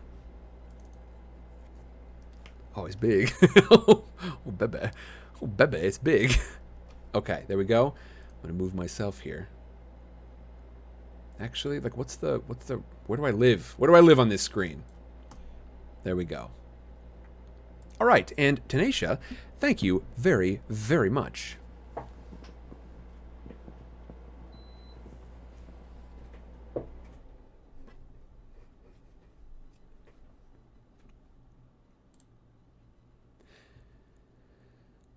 What was missing here to tame Richard Parker?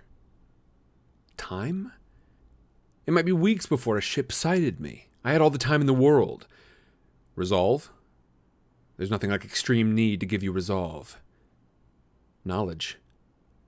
Was I not a zookeeper's son? Reward? Was there any greater reward than life?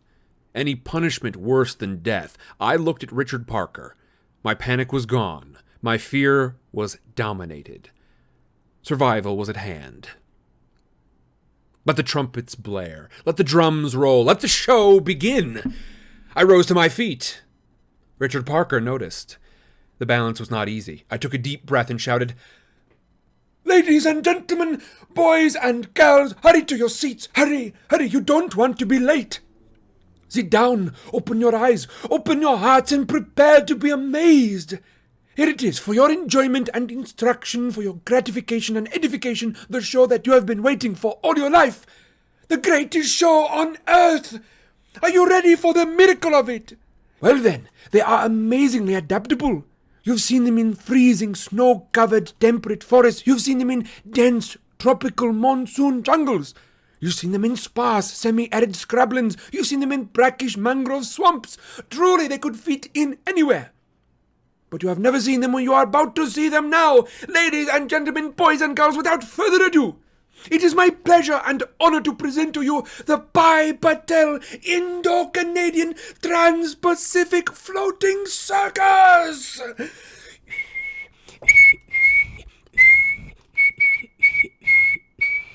I had an effect on Richard Parker. At the very first blow of the whistle, he cringed and he snarled. Let him jump into the water if he wanted to. Let him try. He roared and clawed the air, but he did not jump. He might not be afraid of the sea when he was driven mad by hunger and thirst, but for the time being it was a fear I could rely on.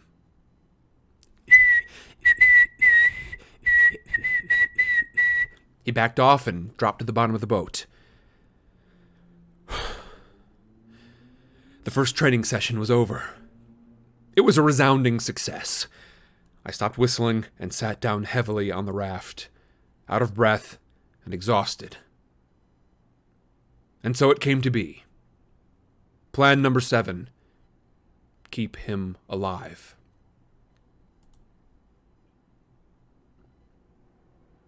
Ta-da! There we go. There we are. Everyone, a little scene from Life of Pi. I think this is a movie that I have seen. Fortunately, it gave me a bit of an idea as to what to expect here. But no, a kind of a turning point in that book. Hey, Hey, Tanisha, thank you very, very much. How do you think I did? Of course, you're comparing me against middle schoolers, so I can't say that I'm going to be thinking like this is the new standard that I hold myself to, but Tanisha, I'm curious to hear what you thought. I hope it did the trick for you. Thank you very, very much. I really appreciate you for sending this in. Let's see. Now, next up, we have got Amy. Amy, here I come. Kerfos, it's time. Let's see. We got the quill one done. Okay, this one is another slightly longer one. And we do have, I would say, like a bit of a trigger warning here. Not in the same magnitude as the one from Stationary Fork, but I would say like a level commensurate with like some of the stuff that we've seen in like Harry Potter or Percy Jackson. There we go. There it is. All right. Amy, you have got some notes for me. Kerfo says ready and waiting. All right, let's see. Let me see. And by the way, Dahlia, hello and welcome back. I hope everything went well or is going well. Okay. Let's see. Bianca, kind of ethereal. Kayla, bratty middle school. Oh boy. Not just a female voice, but a middle school female. Ruh-roh. Will, hero middle school. Interesting. Artie, 10, and shy. Okay. Let's see. Okay. Okay, so Bianca, ethereal, Kayla, bratty. Will, hero, Artie, shy. Okay, let's see if I can handle it. Let's see if I can put this together. Let's do it. Here we go. Oh, duh. I need some art for this. Let's do it. And if I remember correctly, I was looking for something like this for the Halloween one-shot we did last year. And I remember having a lot of trouble finding anything half decent. So we will see if I can find something now. Oh, this almost looks too perfect, doesn't it? What do you think of this? Is this good? What the heck? It says gems on the wall over there. Gems? Hold on now. There we go. My whole scene's frozen up. So hopefully I'm still pumping through video, but yeah, I think that should work okay. It's a little bit retro, but I think it should work okay. I don't know. I'm a little nervous because now I'm pretty sure my camera's just gonna like freak out and dodge all over the screen. Well, we will find out, I suppose, won't we? I don't trust you. I don't trust what you did here. Okay, are we good? Are we good? Come on now.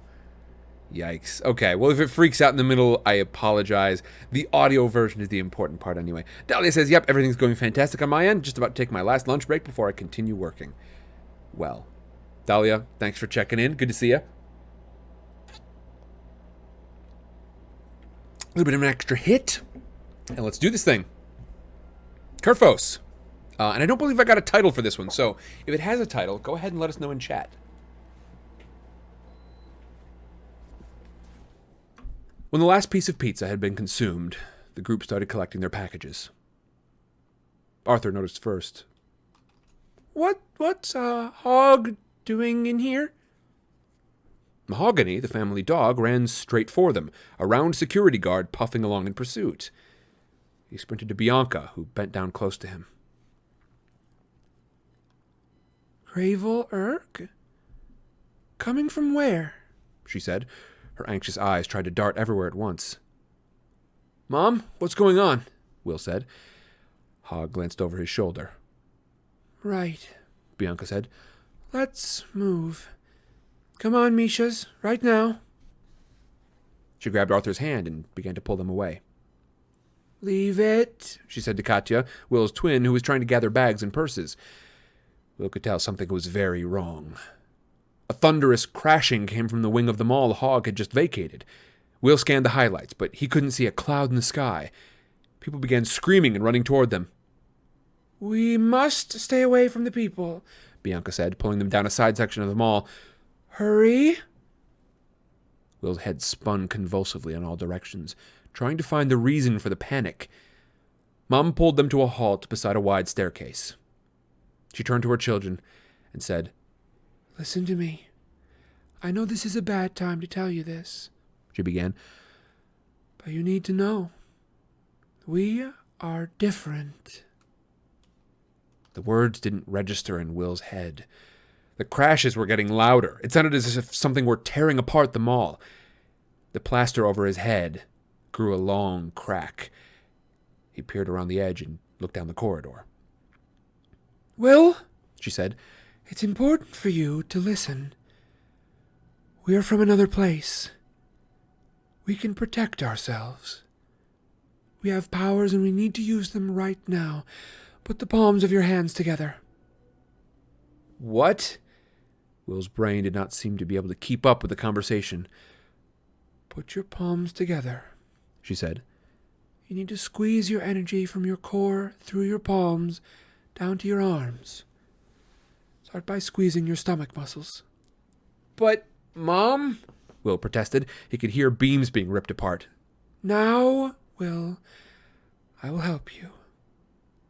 Feel the energy inside of you. Concentrate on moving it to your fingers. Squeeze the shoulders, then the upper arms. Push it all the way down." Will tried to tighten his muscles and push the energy down. "Now, when you feel your palms grow warm, slowly pull your hands apart." As she did this, there was a visible glowing ball between her hands. It looked like a miniature model of the sun. Will looked on with widened eyes. He turned to look at his sister. Katya's facial muscles contorted. Slowly pulling her hands apart, she, too, possessed a ball of energy. A bit smaller, but glowing brilliantly. Will did not feel his hands warm. He started to pull them apart.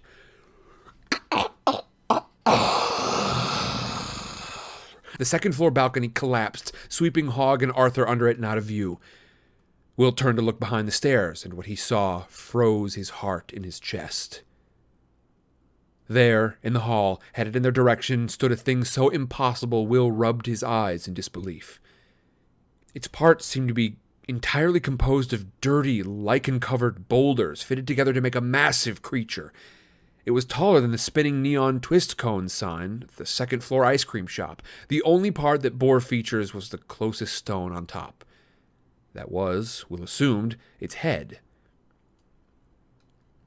It brought down a huge granite fist and turned the hair-braiding kiosk into dust and splinters. What? Will stammered. "Now, Will. Do it now." Mom yelled over the crashing as the monster honed in on them. Will tensed his stomach and tried to push his power to his shoulders.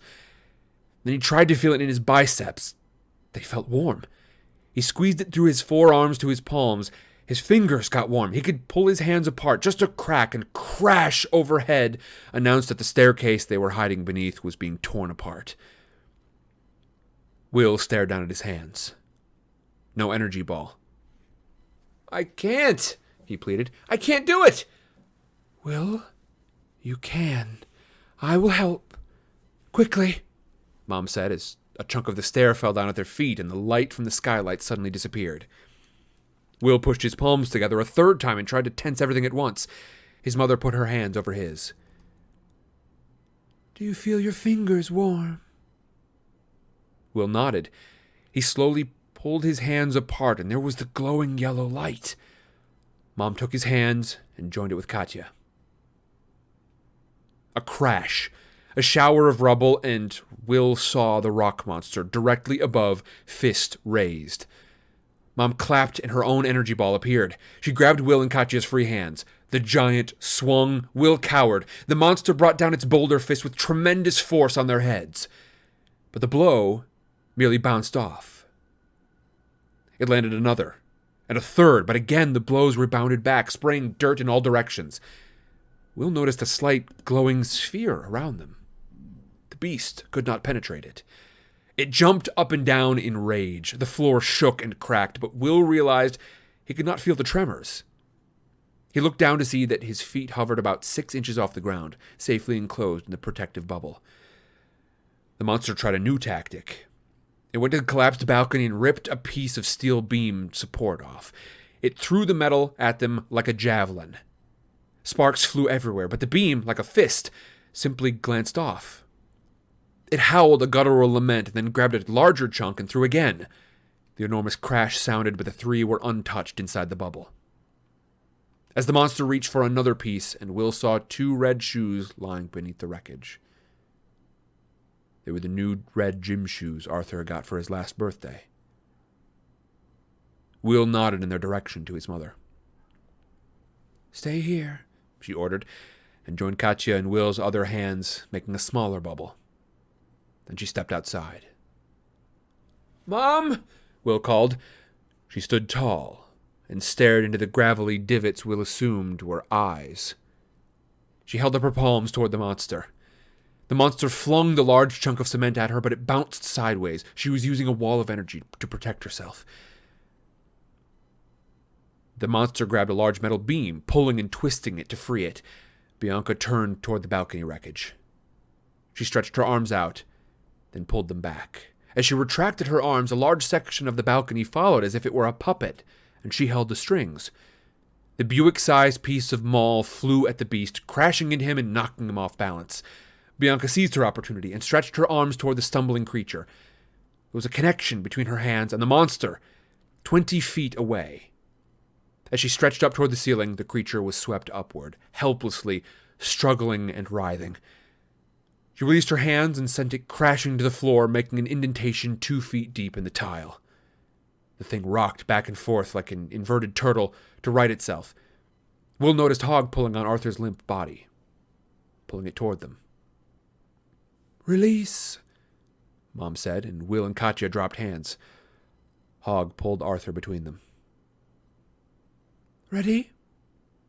Charges out. Mom clapped her hands together. Will and Katya did the same. Bianca's ball of light was almost instant. Katya's came a few seconds later. Will was still concentrating on moving energy down his arms. He looked and saw the monster was just rolling onto its side. He lost his nerve and his hands released. Try again, William. You can do this. It is in you, Mom said. Will clenched his stomach, rolled to his chest and up to his shoulders. He pushed the energy down his arms. The monster got to his feet. Will felt his fingers sizzle. The monster was rushing at them like a freight train. There could be no more chances. Will separated his palms to find a large growing ball hovering there. Quickly, he reached out for Katya and his mother, just as the colossal boulder crashed into them. Will never felt so much as a breeze as the behemoth belly flopped on them and bounced back off. It backed away again, clearly trying to come up with a strategy to obtain its prey. It blinked its small eyes stupidly. Will guessed it didn't have much of a brain behind them. It was still for several minutes. A few people decided to peek out of the candle shop to see if it was safe to come out. Will saw the blood drain from his mother's face. Apparently the creature spotted it too. It turned its large head to look. The jagged, gaping hole that Will supposed was a mouth slowly spit into a wide, crooked smile. A couple people behind them began to stumble out of the aisle. It did not occur to them that the pile of rocks amid the rubble might be alive until the creature began shambling toward them. Screams penetrated the rubble. Shoppers ran down the hall and around the corner as the granite beast lumbered after them. Listen to me, Mishas, Mom said. No matter what happens, do not let go. No! Mom! Will cried. Don't go! More screams and crashes came from around the corner. Darling, I have to go. You can do this, Mom said. Katya softly sobbed. Arthur was still motionless at their feet. There was another scream with the crashes. Don't let go, Bianca said, and joined their hands.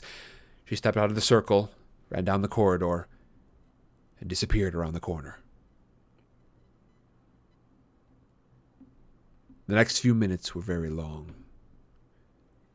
Will tried to interpret the wrenching and crashing sounds.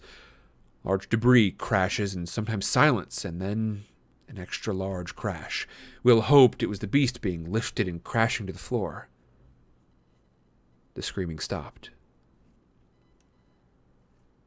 Could you kill a monster with no bones or organs? Could you kill a rock? There was a last resounding crash and then silence, except for the gathering emergency vehicles outside. After a minute, Will said, "Should we go see?" Mom said stay, Katya said weakly. Arthur stirred at their feet. Will breathed a sigh of relief. "I'm going to check it out. If I don't come back, try to make the bubble yourself." Will took a deep breath and released hands. He felt his feet sink to the ground. He stepped over the ice cream sign as it sputtered and sparked. A small crunching sound made him turn, and he saw a hog walking along beside him. Will was not prepared for the carnage that met his eyes as he turned the corner. The second-floor walkway lay in piles on the ground, pounded to dust in small chunks in places. Blood splatters dripped from 10 feet up the wall. A substantial pile of rocks rested immobile among the rubble. Dead?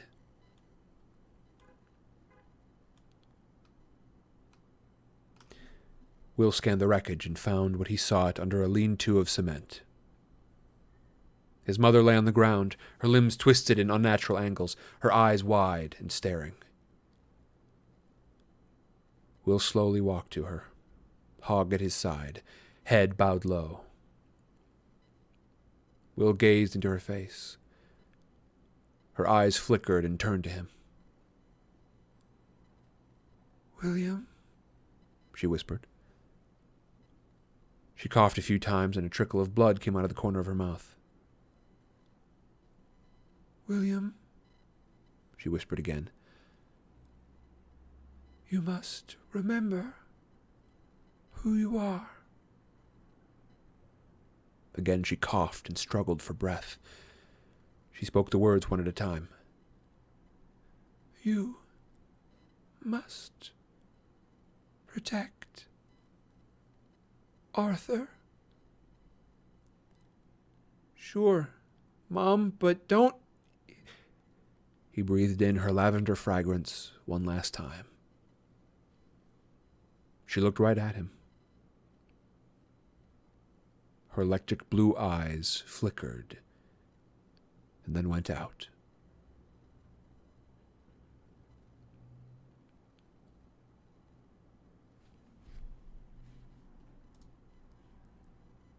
Excellent. Kerfos, thank you very much. I hope it worked for you. I hope you enjoyed. Y'all, another good one. Thank you a bunch. Sparkle Lovegood says, I keep expecting Hogg to be something with powers as well, or some type of familiar. Dahlia. Yes, indeed. Yes, and I think this one feels like the kickoff to a series much like some of the ones that we would read on a Thursday night. It definitely feels like that kind of stuff. Let's see. Yes, thank you very much. Jade says, oh, not a cliffhanger. I need more. You know what? That actually kind of reminds me. You know what could be interesting here is like if y'all wanted me to read something like every month, you could do it in installments, and I would. Dahlia says, was that Animorphs? I don't believe so. No, sorry. It definitely wasn't Animorphs, but I believe this was something that was written by Kerfos. Right? If it is, I don't remember this at all. I feel like I remember the beginning of Animorphs, and I don't believe it involves... No. Yeah, it was like, yeah, okay. I was like, I was thinking through the characters. I was like, do I recognize any names, etc.? And then I was like, oh, big stone monster. No, of course not. Yeah. So you got me all tricked out, Dahlia. Yes, indeed. But like I said, yeah, that genre, Percy Jackson, Harry Potter, I think all kind of like they could all live on the same shelf. I think. Yes, Animorphs is it tomorrow or is it the next day? So, everyone, maybe this is a good time to remind you all, of course, we have got Book Fair this week. And Book Fair means that I am doing a bunch of streams that I wouldn't normally do. This is one of the unique ones in that I've already got plans for this one. It is not necessarily going to be its own stream, but this is probably going to be attached to various streams. But yeah, I did have that thought. This is going to be something that is available for patrons from now on. At the $3 level, you can send me every single month 300 words to read, and I will go ahead and read them with whatever direction you send me. At the $10 level, you can send me 1,000 words, etc. Essentially, whatever your number in American dollars plus 2 zeros. Go ahead and you can set, that's your word count limit for whatever you decide to send me. And it can be shorter than that. Right now, I'm going to set another rule. You can send me like things that are ongoing, but you can't stock them up and do like, and say like, hey, Sam, just don't read these for like the next 6 months. And then in 6 months, read them all at the same time. Maybe I will back off on that rule later, but for right now, I'm going to say we can't do any banking of text. But if y'all did want to send me something like that you are writing in a serial way, or that you would like to hear read in a serialized fashion, you can go ahead and do so. So, in my head, this is the sort of thing which I will probably have to adjust the word count or something as time goes on, or limit it, or make it more of a raffle like system, depending on like who's going to be able to get their stuff read. Because I think this could probably take up a lot of time over, if we start to really take off, if people start to really take advantage of this. But for right now, I think it will be a lot of fun. So in the future, if you become a patron, starting this month, starting in October, I plan to be doing SoundBites. Again, I cannot necessarily guarantee that I will be able to wait for you when you're on stream, but I can guarantee I will do it, and I will direct you to whichever stream yours was read on, so that you can go check it out. Landlocked Newfie, welcome. It is good to have you here. It looks like you've just grabbed a gift sub from Dahlia. Dahlia, hey. Thank you. I appreciate you. Bitterbard says, Animorphs is my jam. A very good sci-fi/horror series. Just not good for kids under 8. It can be very intense, even for adults. I was reading it on a stream a while back. I may resume doing that sometime soonish, but I need to make sure my computer can handle it a little better first. Yeah, Animorphs is one that, like, it grows up very quickly. Really quickly.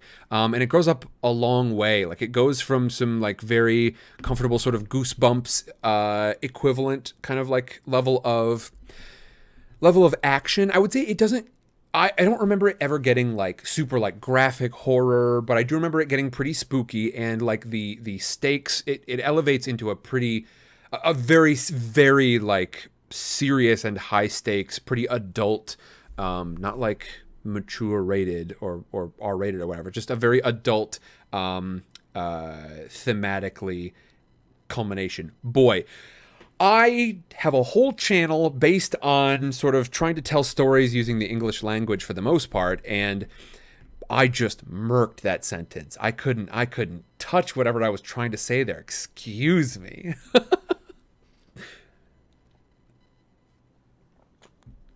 Good grief. Whoa, Kerfos. Hey, thank you very, very much for the bits. But I just checked, and you see, here's the thing. Tomorrow, what's tomorrow? Well, it's the start of Spooky Month, isn't it? It's the beginning of Spooky Month. September has but 30 days. Because it's not a leap year. I'm joking. It has only 30 days. And that means that tomorrow, Friday, is the start of Spooky Month. And in honor of Spooky Month, I decided we're doing some spooky stuff. In the AM, I have got a spooky game lined up. It is not a horror game. It is a spooky game, not a horror game. If you are like if you've been okay, for instance, watching like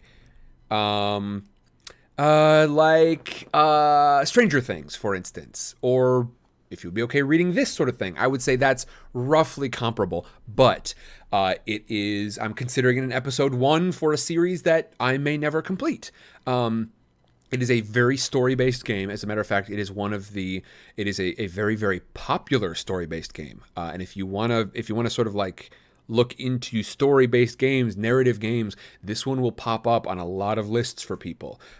We are going to be starting with the first of a few of them, and I am not going to tell you what it is. You will find out tomorrow, won't you? It is going to be a lot of fun. It is a game I've been looking forward to playing for quite a long time. And again, it is narrative-based. It is first-person. I guess I'll tell you that much. It is a first-person game, very narrative, as opposed to like a, like a, I don't know, like a, like Civilization or something. Hype Train is a go. Hey, y'all. Welcome. Thank you very, very much.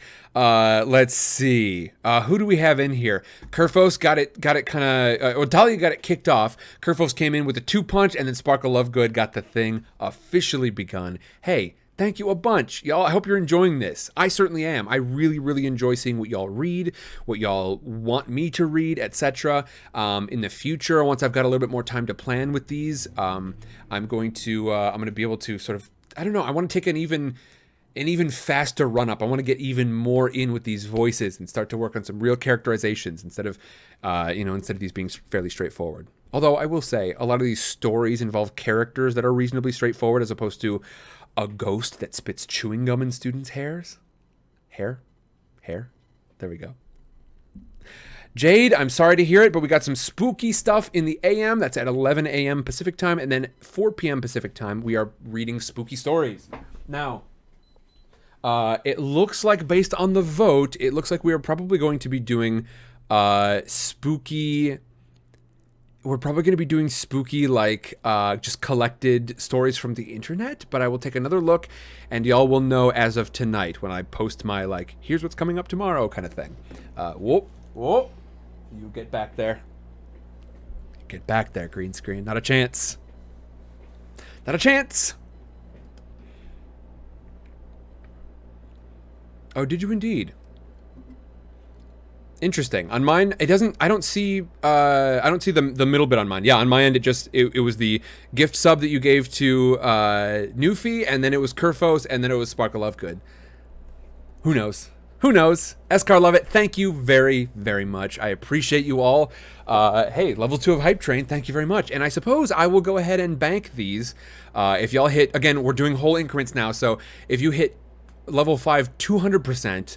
I'll add another one on for later. I'll add another side karaoke on for later because we've got some banked up already. And if you hit 400%, I'll bump it up to 2 songs that get added on. There you go.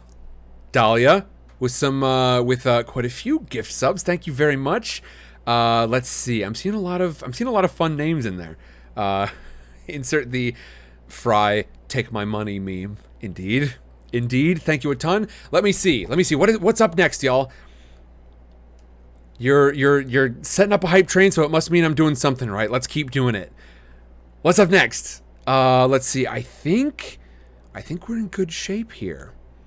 I tell you what, Dahlia, I definitely don't want to read The Raven tonight because I want that to be its own, like, I want to have art dedicated to it.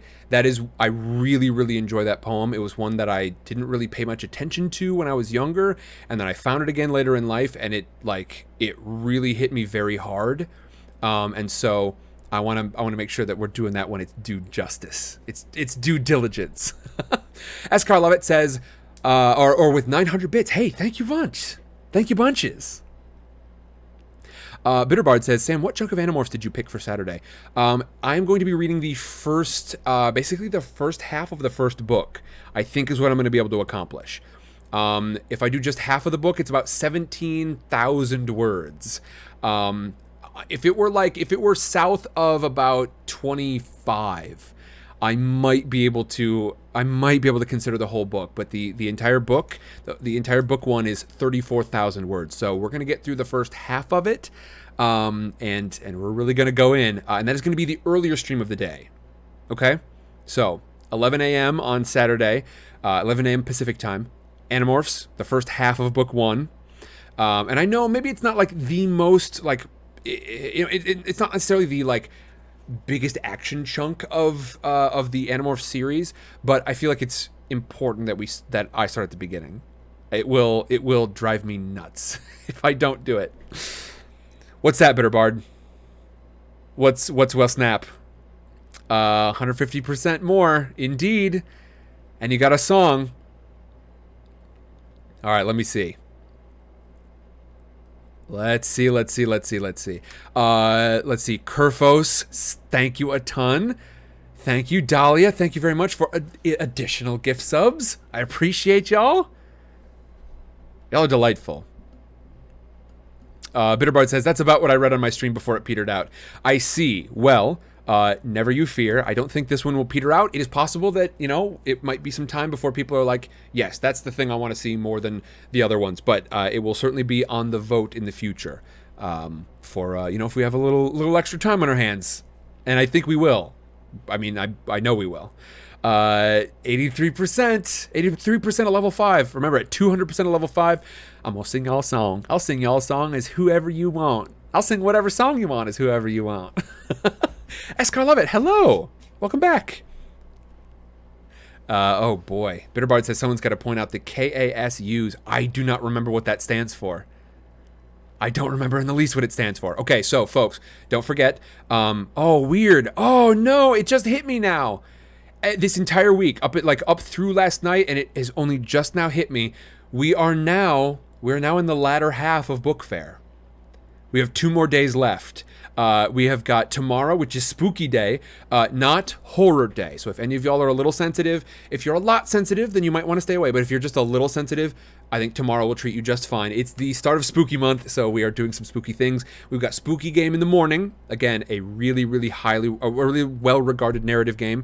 We're going to get a start on that, just see how far we can get through. And then tomorrow afternoon/evening, that is going to be 4 p.m. Pacific time. That is going to be Spooky Stories. And then, of course, on Saturday, our last day of Book Fair, bidding farewell to Book Fair, we have got Animorphs at 11 a.m. Pacific and the Clue table read at 4 p.m. Pacific.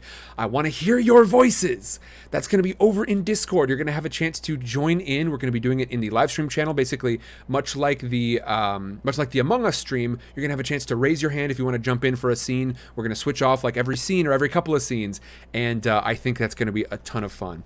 Dahlia, indeed, there is indeed a song heading your way. Now, I'm just going to take a quick straw poll in chat here. Should we do a song at the end of tonight? Should we take care of this song at the end of tonight, or should we add it on to a future potential side karaoke stream? Bitterbard says KASU is Catherine Applegate screwed up. A phrase to call out continuity errors in Animorphs. The fandom coined in the earliest days of the internet. Interesting. Animorphs #1 has more KASUs than any other book in the series, possibly combined. Oh, good grief. Okay, well, get ready for it. I know, like, retro, what is it called? What is it called, folks? What am I trying to think of? Dahlia says, y'all have at it. I'll be busy till midnight, so enjoy, dears. Hey, Dahlia, thank you so very much, as always. You just, like, drop in here, and the hype just, like... I'm not even talking about the hype train, just, like, the general enthusiasm for everything just, like, shoots up. So, hey, I appreciate you. I appreciate you a lot. Retconning, thank you. Good lord. In my head, like, it was retro something, and that's why I couldn't find it. I was looking in the retro drawer of words that start with retro, and it wasn't in there. Let's see. Sparkle Lovegood says, here's my issue with Patreon versus Bits. With Bits, there's a reward at the end, but Twitch takes half. I would rather give a greater percentage to you, but I want songs too. I plan to remedy that. I plan to give some options as well. Now, for those folks who just aren't going to go to Patreon, maybe they don't have quite the monthly sort of support that they can make happen. I'm also going to maintain that this will still be an option here on Twitch, but I plan to remedy that. I've been thinking a lot about that over the past couple of months. Really, a lot about that specific issue, how to handle, like how to make Patreon the place for side karaoke as well. So I promise you, I am working on ways to remedy that. Bits is tempting and fun, says Kerfos, but I agree with you. And I want to remind you all, hey, y'all, I am so appreciative of everyone who has popped in here. And we've got one vote on tonight for this song, but we need more votes. I want to know what y'all think. Do we want to do this song tonight, or do we want to do it later on once we have a full stream, just to add it onto there? But y'all, I really appreciate all the support on Twitch, but with this, it seems like a good time to sort of mention, like, and some of y'all already know this. You are mentioning it right now. This is only for the people who don't know this already. I really appreciate all of the Twitch support. The thing is about Twitch, it doesn't really help me to plan for the future. If I've got a great Twitch month, I'm very happy, and I continue to use that to further the sort of the goals of the channel. But it doesn't help me to plan for my time, really.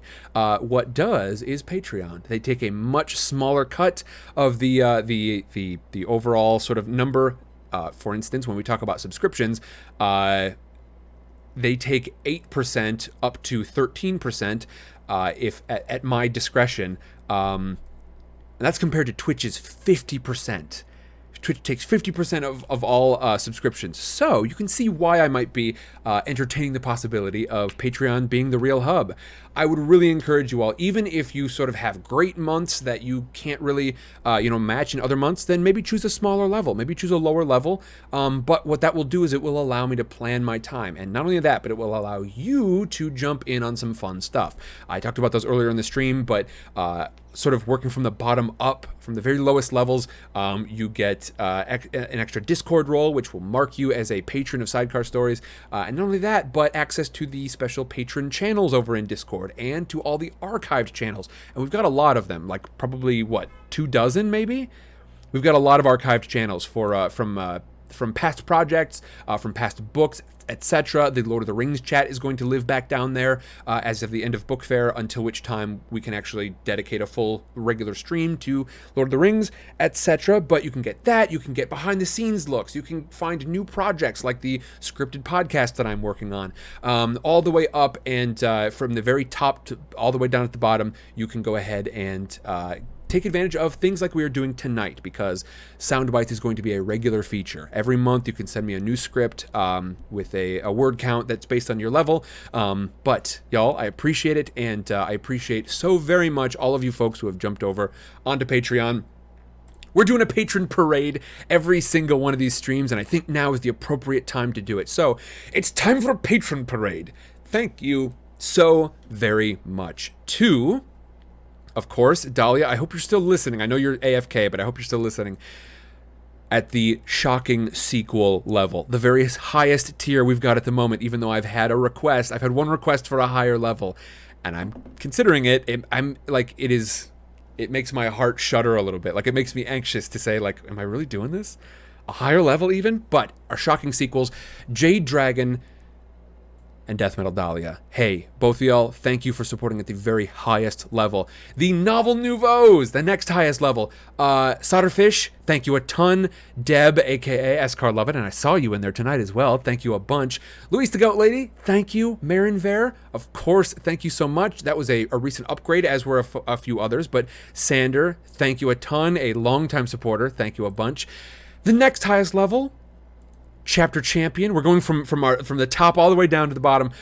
Ashes in the Sun, thank you a bunch. Sparkle Lovegood, Alyssa / Good Courage, Daniel, Gems, Vicky, Allie D, Orally Rose, and E. Thank you so very much. At the Pristine Page level, we have got Mr. Halfbit. That's a new one. Hey, Mr. Halfbit. Jack, thank you a ton. Thanks, Kibo. Lucy, little Lucy, a fairly new live joiner. Dan, Amy, I got you right here. Hello, Amy. Neens and Holly Rose. And then, of course, at the bold bookmark tier for just $3 every single month, Tenacia, Reed, Sing Say, Saumya, Sapphire Lady, Stationary Fork, and Kim. Y'all, thank you so much. Thank you so much. You are all delightful. You are all delightful. And yes, that's a quick patron parade for you all, because I appreciate you all very, very much. And I hope you'll enjoy the things that are coming your way. I have got, at the very least, as far as stuff coming out goes, we of course can start with the behind the scenes tour that I'm going to be filming very shortly after Book Fair. I'm going to take some time out of editing to do that.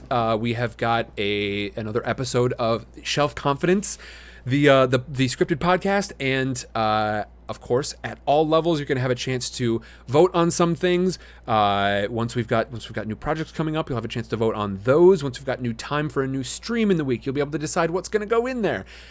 And then, of course, we've got merch. We got merch, and if you want to find out more about that, go ahead and visit the link popping in here. Kerfo says we like you too, Sam. Aw. Oh, Kerfos. Kerfos, aw. Indeed. Indeed. I like you very much. Claro que sí.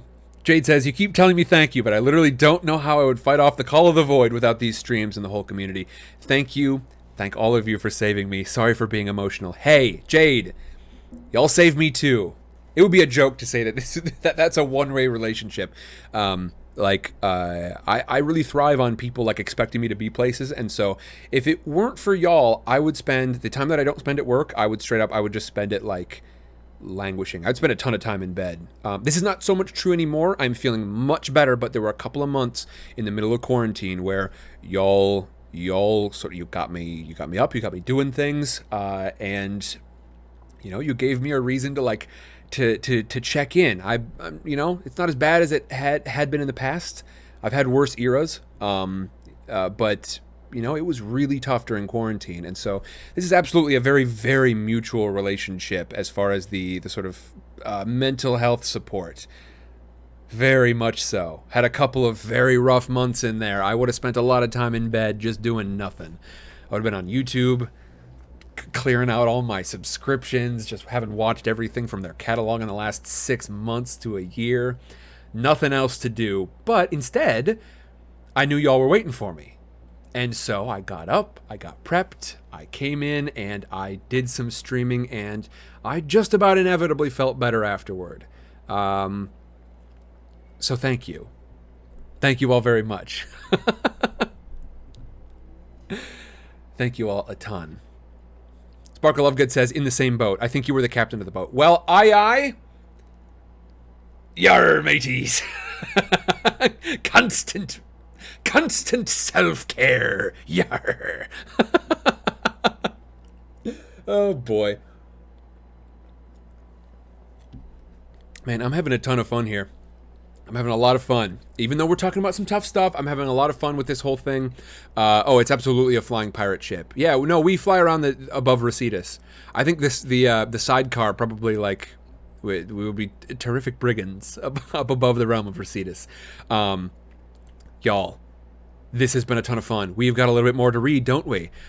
Gems, who I don't think is here today, but Gems has a poem. And I'm going to read that now because it's quite a short one. And then after that, Big Mama, I am going to grab another one of yours because it was another pretty short one. So I think it'll be easy enough to catch in the time that we've got left here.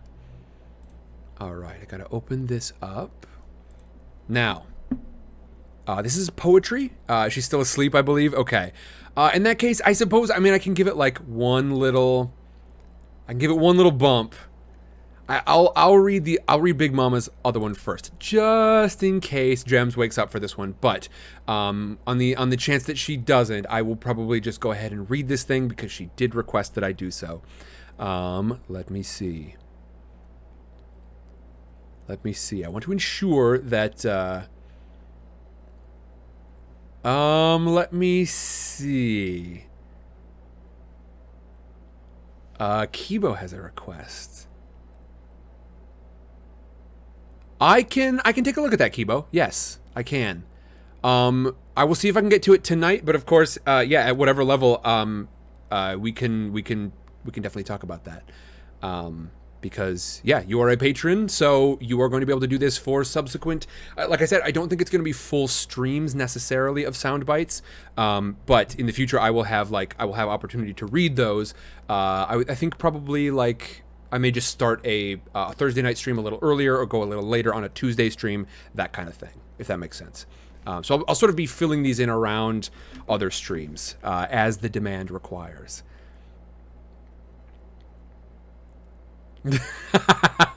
Sparkle Good says, oh my gosh, you have to read Sam I Am. Hey, Sam I Am. was a story very important to me when I was younger. As a matter of fact, my mom used to make me, for my birthday, green eggs and ham. Now, of course, the book does not... I think the art has green eggs and green ham, if I remember correctly, but the sort of text does not specify green eggs and green ham. It's just green eggs and ham. So she would make me eggs with green food coloring, and I loved it. Not because it tasted better, just because I loved it. It was a fun little thing to do. And yeah, I had Sam I Am read to me regularly, especially around my birthday. Indeed. And Gwendog says, patron, bam. Hey, thank you a bunch. Let me go ahead and refresh this page here, because if you've got somebody new in here, I definitely want to say hi about it. Hey, I see you. Thank you very much. And yeah, don't forget, folks, there is merch attached to every single level. And don't think of it as a merch store. You just, whichever level makes the most sense for you, go ahead and jump in at that tier. You can use this post right here to figure out how precisely merch works over on Patreon. It's that link that just popped up in chat. It is patreon.com/post/566-16737. 566-16737. If you are curious about how Patreon merch works in general, but remember, just whichever tier makes sense for you, and then you're just going to automatically get merch. And remember, because it turns over tomorrow, I will remind you all, it is possible. I don't know. You and I are going to find out at the same time. There's a learning curve here for both of us.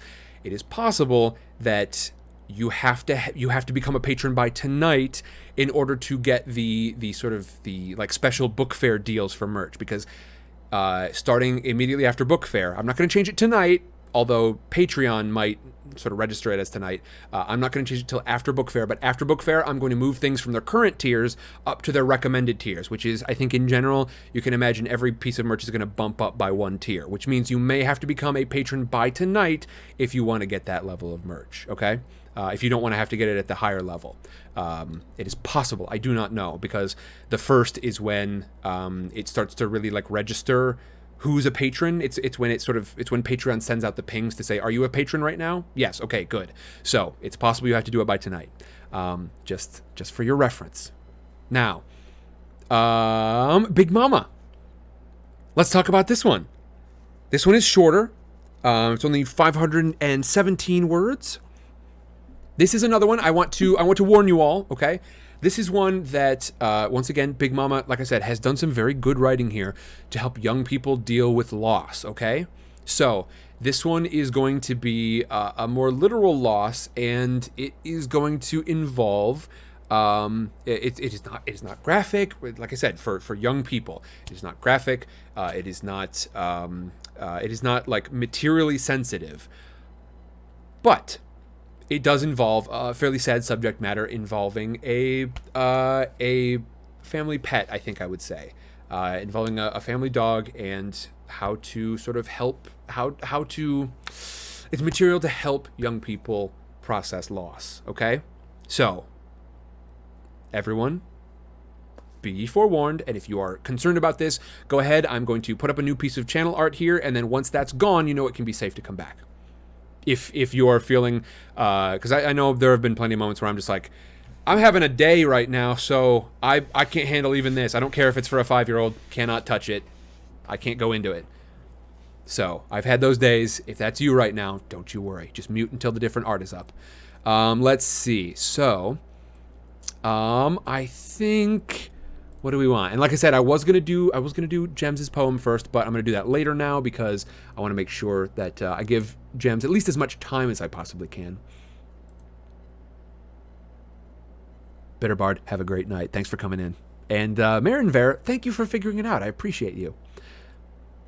And don't forget, folks, I talked about it a lot during my cooking stream today, but kind of there are things to remember with Patreon, which include that a lot of patrons at a low level will quickly outpace a couple of patrons at high levels. So maybe all these don't make sense to you, but if you're thinking like, yeah, but this low level, is it really helpful to Sam? Absolutely it is. Absolutely it is. And not only that, but I want to be very clear with y'all. If maybe you're only here for the 3 months of completion that will sort of get you the merch that's involved, that's fine. Maybe you're just here for a month just for the book fair hype. That's okay. If y'all are patrons one day and then the next day you're not, I am not going to be mad at you. I won't be sad. I understand completely. I don't even need an explanation. I want you to know you're still so very welcome here if you decide to be a patron for 1 month or for 3 months or for 6 months and then you're not anymore. You're still very welcome here, no matter what tier, no matter what nothing. Okay. Now, let me see. What do we think? I gotta think of a good bit of art here.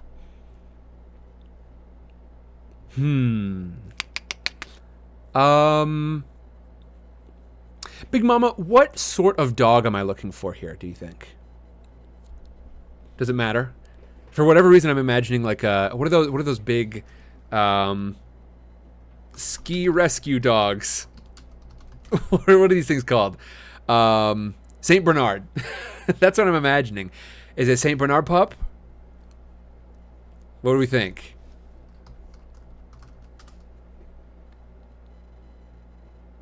Oh, good grief. Saint Bernard pup. Oh, look at these puppies. Oh, no. Oh, I wasn't ready for it. I wasn't ready for a big wall of puppies in front of me. I know what I typed in. I know I asked for I asked the internet for puppies, and it was like, okay, here's puppies, I guess. And it just hit me like a ton of bricks. Hi, puppies. Oh, good grief. You know what? I like this one, I think. Hello, doggos. As long as the resolution clears up. It does. Oh, what are you eating there? Hey, what's up with your nose? Maybe not this one. I don't know what was up with the nose. Oh. This one's all weird and grayed out. How could I have known I was gonna have this hard a time looking at puppies? Or like finding the right puppies. They gotta be the right puppies. Oh, here we go. Sometimes you just know. Sometimes you just know you got the right puppies. Hi, puppies. Sweet baby puppies indeed. Quality content. Welcome to Sweet Baby Puppies Cast. Okay, everyone, let us begin. This is another one by Big Mama. It, I believe, doesn't have any voices involved, and that is quite all right. Let me get this audio improved.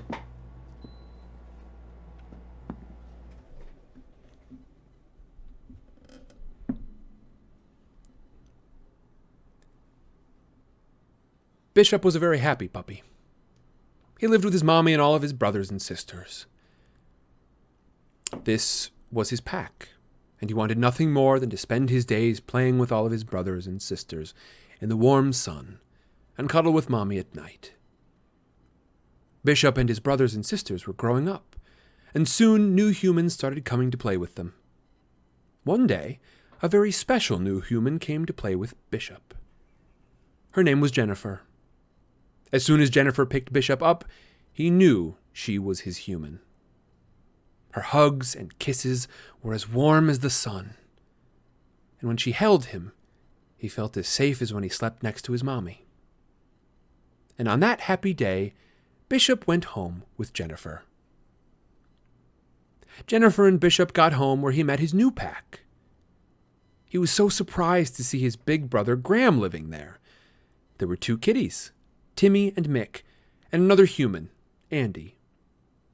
This was Bishop's new pack, and he loved them all. Bishop lived his happy life with Jennifer and Andy. Sometimes Grandma would come visit. She was his special buddy. They would go for walks and play ball together. They gave Bishop his own special bed where he could sleep and still be close to his humans. But he still felt like something was missing. One day, Jennifer and Andy brought home a new human. His name was Jacob, and he was so little and delicate. Bishop knew right away that Jacob was his boy. Now Bishop's pack was complete. Bishop would love and protect Jacob for as long as he could. Bishop and Jacob were best friends. Bishop was happiest when he was playing with his boy. He wanted to spend every moment next to Jacob. Bishop loved helping Jacob grow up. Now, Bishop understood that dogs live faster than their humans do, and he knew that he would have to leave his loving pack one day. Graham and Mick had already crossed the Rainbow Bridge. Bishop missed them, but he was not sad. He would see them again when it was his time to go. By the time Jacob was walking and talking, Bishop was starting to slow down. He could not walk or play like he used to when he was younger, but Bishop still loved his boy. And every time Jacob would pet him, Bishop would wag his tail because he was so happy. When the day came for Bishop to leave his pack, he crossed the Rainbow Bridge. He would miss Jennifer, Andy, and Jacob, but he knew they would be all right after he was gone. As he got to the other side, he saw Graham, Mick, Baby, Sam, Sasha, Clyde, and Max, and every other pet that had ever crossed the Rainbow Bridge before him. He was free to play, run, and jump like a young dog again with all of his new friends. And he knew that every time Jacob thought happy thoughts about him, that Bishop would feel all that love.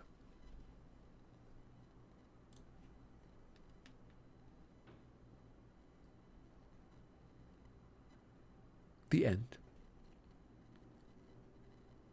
Sweet baby puppies. Sweet baby puppies indeed. All right. Now, everybody, let's take a look here. I'm going to assume Gems is probably still in bed. That's okay. And Jack, I see what you did over there. Oh man, yeah, that should just about do it. Oh boy. Let me see. Yeah, we had some sad ones. We had some somber ones today. But in general, I like the angle that you've taken here, Big Mama. Like I said, I'm going to try to avoid giving too much feedback because I want to keep those spaces separate. But I really like I like the sort of the mission statement that you've undertaken for your writing. Thank you. Thank you very much. All right, folks. I think we've got one more for this evening. I can feel my voice going, so I think it is probably time that we approached the end here. I think we've got one more. All right, this one is from Mama Cass. Nope. What? This one's from Gems. No, sorry. This one is from Gems. And this one, I think we're going to cap off our night with this one. This is a poem from Gems, and Gems, I hope you enjoy this. I don't think there's like too much direction involved because it is a poem after all. So I'll try to read it with the gravitas of a poem. Of course, I'm going to read as I mentioned before. My promise to you all is to try to keep the feedback pretty much separate here. I might give a few positive notes on it. I will never give negative feedback here. It's possible that I might read something that y'all send to me and decide not to read it on stream, but if it gets to the stream, that means it is officially past the point of negative feedback from me. All right? If I read it on stream, I am absolutely not going to negatively criticize it on stream. I may make a few positive comments because I have very good things to say about all these, but you have reached past that. And then also, I don't remember the other thing, so that makes it easy. That does make my task a bit shorter. Now, let me see. The next one is from Gems. This one is, I would say, probably another fairly somber poem, another somber work. It is not one that, it is not a sort of, it does not have difficult content actually in it, but it does, it takes the somber tone. So I don't think this should have any sort of triggering sort of material to it, but I want to go ahead and find some imagery for it. Whoop.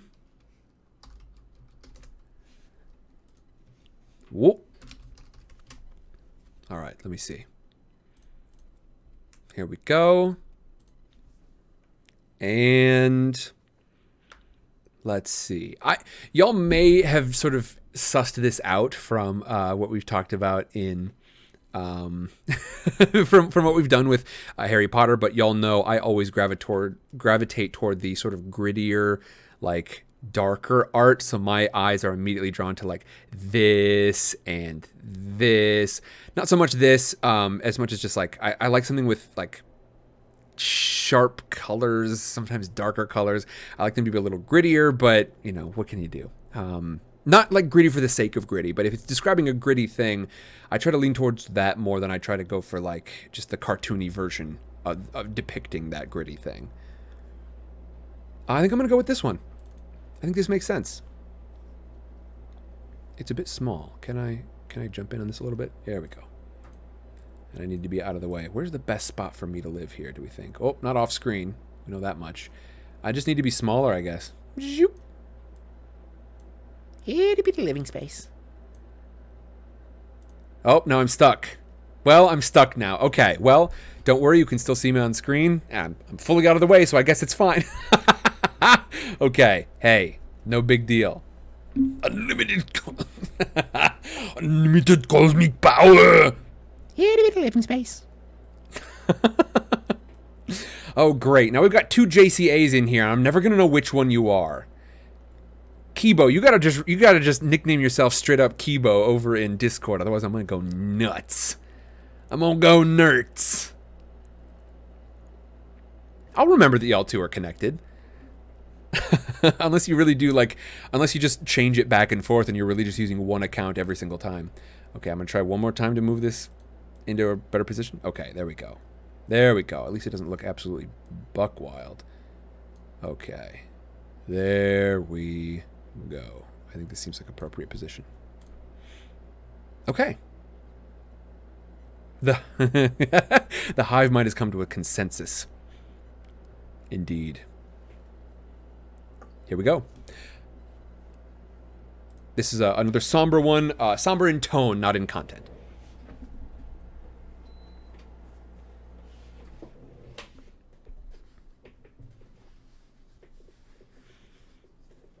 This is a poem by Gems. Thank you for sending it in, Gems. I cry so many tears that I feel my soul be soon crushed under their weight. I cry so many tears that I feel the world will flood over by their volume. I cry for the ones who can no longer cry, their heart already broken so many times that the tears have long since been used. I cry tears for the heart so filled with anger that the tears have turned to smoke and flame. I cry tears for those so full of hate that their heart has turned as cold as ice, and no form of heat could melt its core. I cry tears for those who do not know how to cry, their mind still so clouded they cannot see. I cry tears for those who gasp for breath, their lungs unable to breathe and their voice stopped by the pangs of ears that do not hear. I cry tears because I wish I could give my tears to those who cannot cry anymore. Because if we could all cry together, maybe we could collect those tears in a bottle and wash our land clean so we could all cry tears again.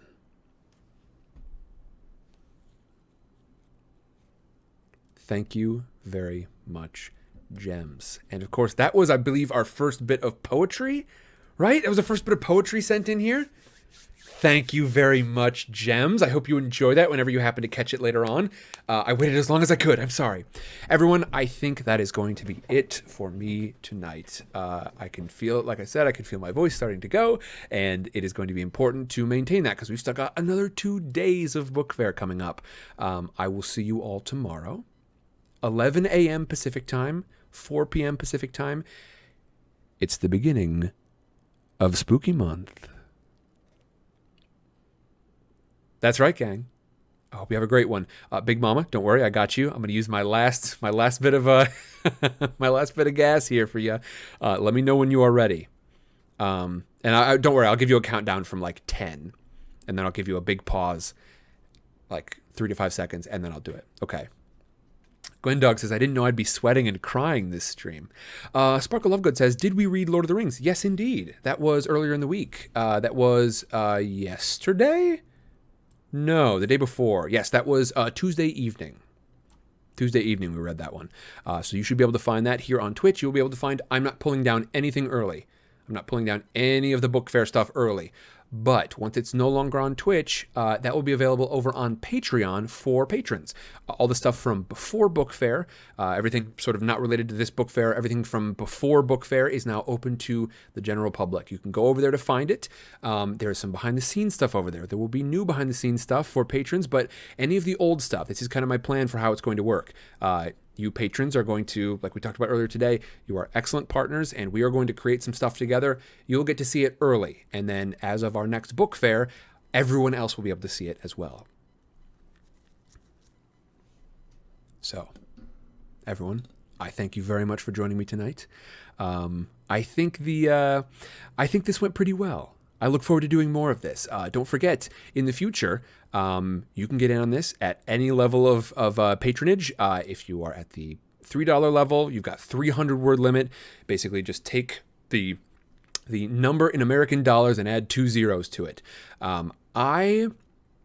I am going to have to probably be fairly picky about the word count, depending on how popular this gets. If it is not terribly popular, you may be able to sneak one in with like an extra 50 or even 100 words if you're up at the top tiers.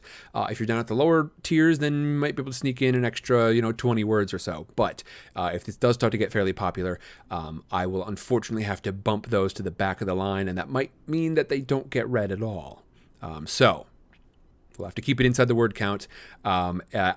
Any instruction, any direction for like, here's the voices I want you to do, etc. That does not count towards your word count. It's only the stuff that I will actually be reading on stream.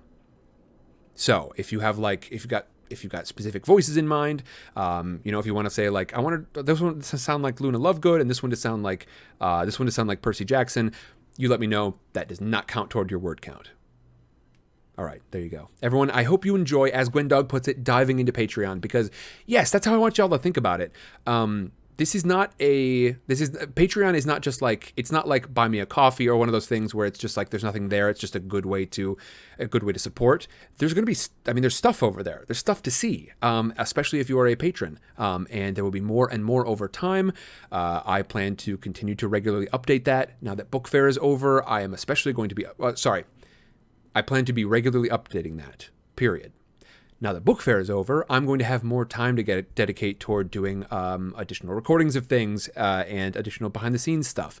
I've got some of it already recorded, and I'm going to take a moment and take a little bit of time off of editing and go ahead and put that up there. I'm not going to stop uploading. I'm just going to take some time off of the editing process, just like a little bit of time every week to work toward the Patreon stuff as well. Everyone, have a fantastic night. I hope you have an excellent week. I hope you have had an excellent week thus far. And remember, we've got 2 more days of book fair. If you would like to become a patron, and if you're specifically interested in getting the merch at the current book fair deals, you may have to do so by tonight. Again, I don't know. I'll find out the moment you do. So go on, head over there. You can use the merch command if you want to see that specific post. But just in general, head on over there. There's fun stuff to see that you don't need to be a patron to see. We've got some of the short stories that we read over there. We have got some behind the scenes stuff that is now open as of book fair. It's a lot of fun. All right. Big Mama, are you ready? And if not, I can catch you at another time. And don't forget, you can always rewatch this episode and go back to right before I read your first story, and you can record it from the video here that will be on Twitch. If that helps, Big Mama. All right. Now, everyone, I hope you have a fantastic evening. I'll see you tomorrow for the kickoff of Spooky Month, and the day after that, which is Saturday, for Animorphs and the Clue table read. I hope you will join me for both of those. Everybody have a good night. Here it comes, Mama. 10, 9, 8, 7, 6, 5, 4, 3, 2, 1. Big Mama! Big Mama! It's time for Sidecar. Come on. There we go, folks. Remember, if you didn't catch that, you can catch it on the recording. I love y'all. Have a great night. Bye-bye.